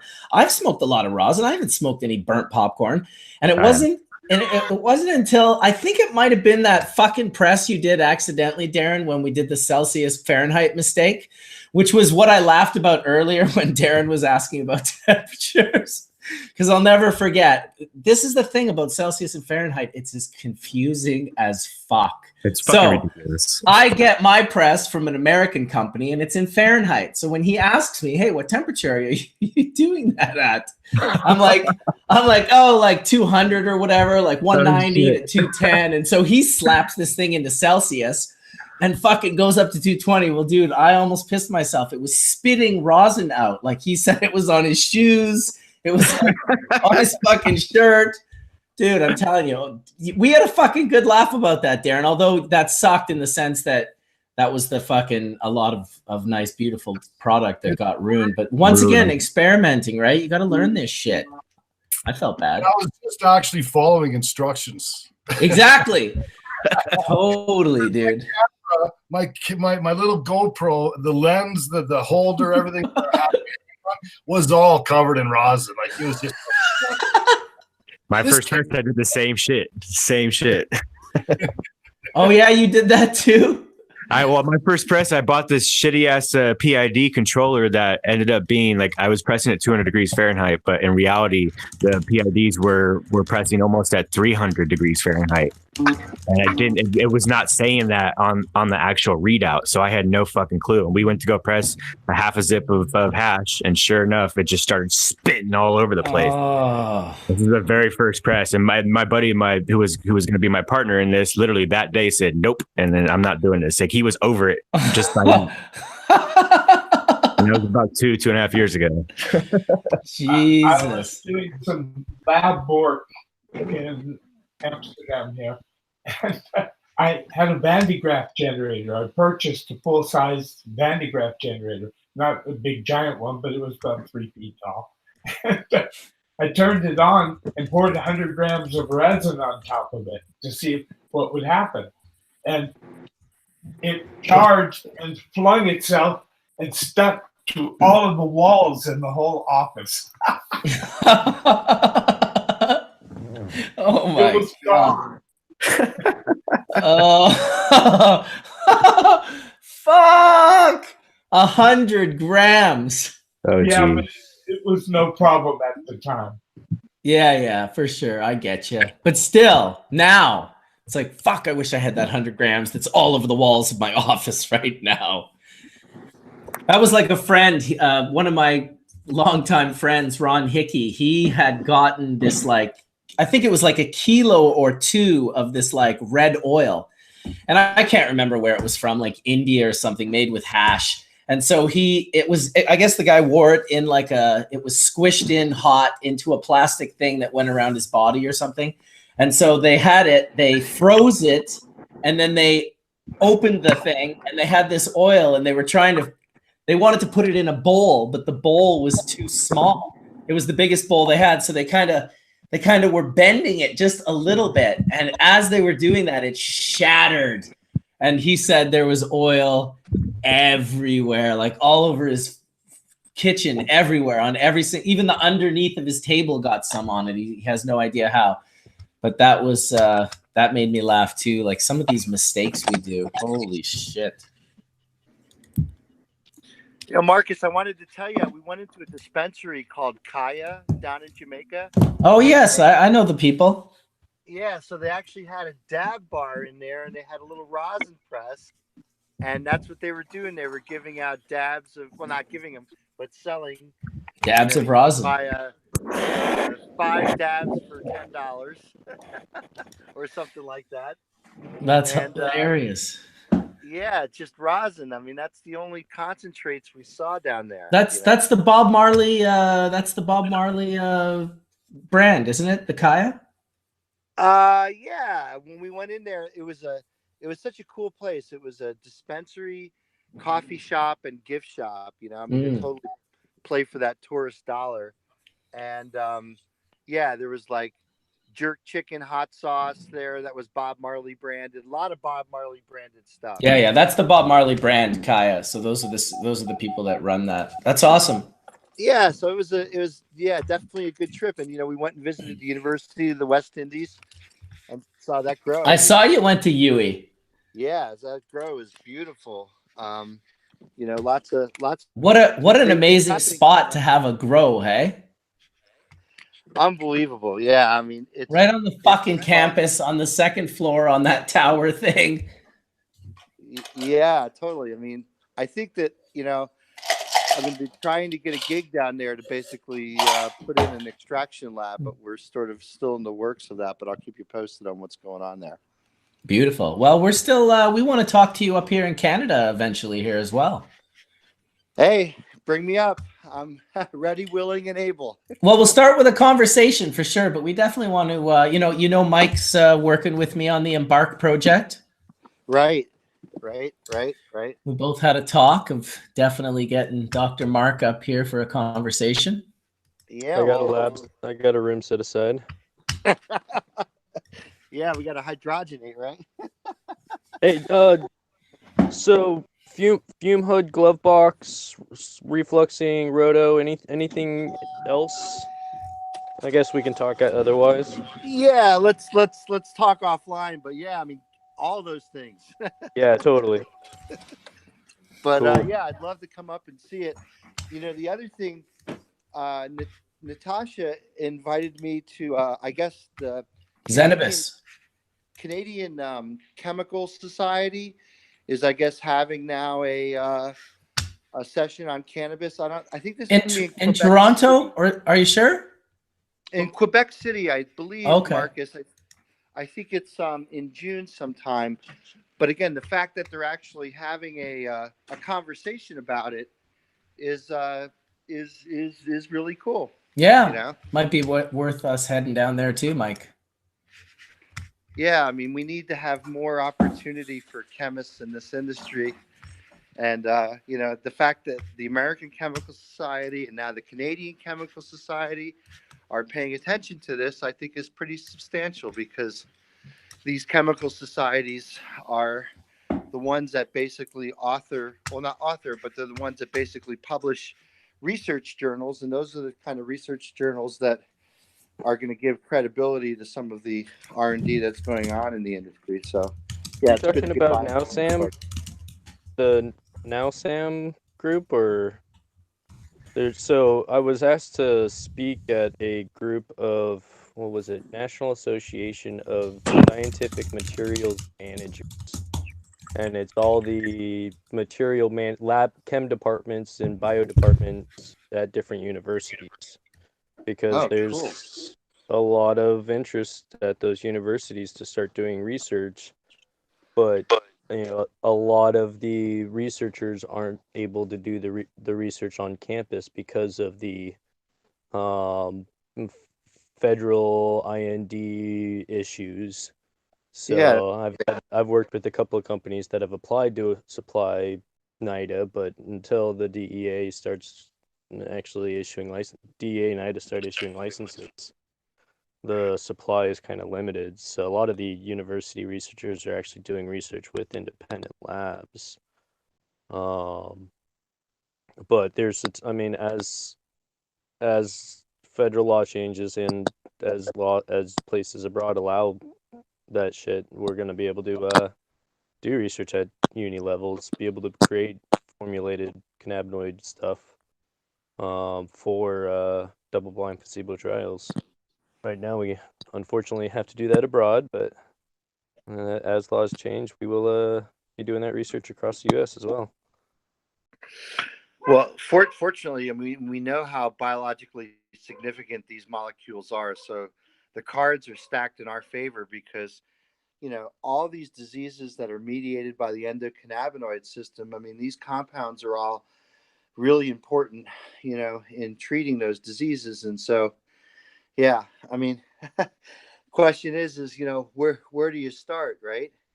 And when the National Institute of Health comes out and says that all human disease is basically somehow underpinned or connected to the endocannabinoid system, you figure that would give the pharmaceutical companies a big woody. Instead, they're basically, again, trying to do the end around on the plant and trying to guess, what are the best molecules that they can patent to basically elicit the same, effects that we see with the plant-derived molecules. So, I mean, cannabis, we've said it before, is a medicated plant. It's not a drug. and so it needs to be regulated as such. And all this ideas about what's going on with the Epidiolex and the CBD industry. I think a lot of people are really fed up with the double standard that exists in the U.S. regulation, and they're putting pressure on their Congress members today. I just read a letter the other day that basically is being sent to the FDA by several key members of Congress, telling them to get their fucking shit together and stop being so vague and so ambiguous when it comes to the regulation of what's being allowed and what's not being allowed, because it creates a lot of uncertainty and risk for those who are trying to get into the industry. Everybody from a mom and pop little artisan CBD product to your multinationals who are trying to do really big billion-dollar plays in the industry. I think there's room for everybody, but the government needs to get the fuck out of the way, because right now they're just causing a lot of uncertainty and a lot of speculation on how they're going to come down on this. Well, and here's what I think is going to happen. You have multiple candidates that are sponsors of different cannabis bills that are going to be running for election. So no matter what happens, over the next year and a half, it's going to be a active cannabis federal reform is going to be an active thing. Whether or not it happens before the election or after the election, just the way that cannabis laws are going to be in 5 years are going to be completely different than the way they were 5 years ago. Oh yeah, absolutely. So it's the laws are, I think, with a lot of states, a lot of the new states that I've seen, they're cutting and pasting similar regulations, what they see as the best regulations on the West Coast. The East Coast will cut and paste a little bit out of each state, transpose it into their codexes, their legislation, and then end up passing similar bills. So you end up having a faster evolution within the industry of the bills getting passed. But I don't know if we'll see full federal legalization before the next presidential election, but I think that 2021 is going to be a interesting year for federal law change. When do you think that? What's everybody's opinion on when that might change? Like their idea, like you just said, 2021. Does anybody else see it further out, or possibly before? I think that you're going to see federal change for allowing medical or rescheduling in 2021. It's going to take years to start pass. It like any federal legislation. It's going to take years. It's 2 steps forward, and then you'll realize that one of those steps forward, you have to take a step back, and then another 2 steps forward. Gotcha. If rescheduling happens, which it's already happened with CBD at the federal level in the United States, if rescheduling happens, then it will be a drug, whichever compounds it is they're claiming as a drug. And that's really not a great direction for things to go, in my opinion. No, because then they control it as a pharmaceutical ingredient. Exactly, Marcus, exactly. And so I'm a big fan of as many people as possible being able to grow their own. And one of the beauties of hash churches, when people have grown their own, they can learn how to make their own medicine. It's an ongoing thing. And in terms of helping the whole population, all the folk on the planet, as well as the animals that share it with us that also have endocannabinoid systems. I love that we're normalizing the plant so beautifully. But if you look at legalization, quote unquote, as it has happened here in California, what it is really rigid commercialization. It's not legalization. It's legal. There is legalization in that, yeah, you can have an ounce, and as an adult, the police can't mess with you for having an ounce of dried flowers, so a certain amount of concentrate. But in terms of, again, folks who actually need cannabis, I know I sound like a one-trick pony here, but it's a compelling need. That's the thing. It's a compelling need. And when you look at legalization, so to speak, how it might play out in the United States, my fear is that, yes, if it goes in the direction of rescheduling, where would THC land on it? And how are you going to go to a drugstore? Because that's where drugs are available.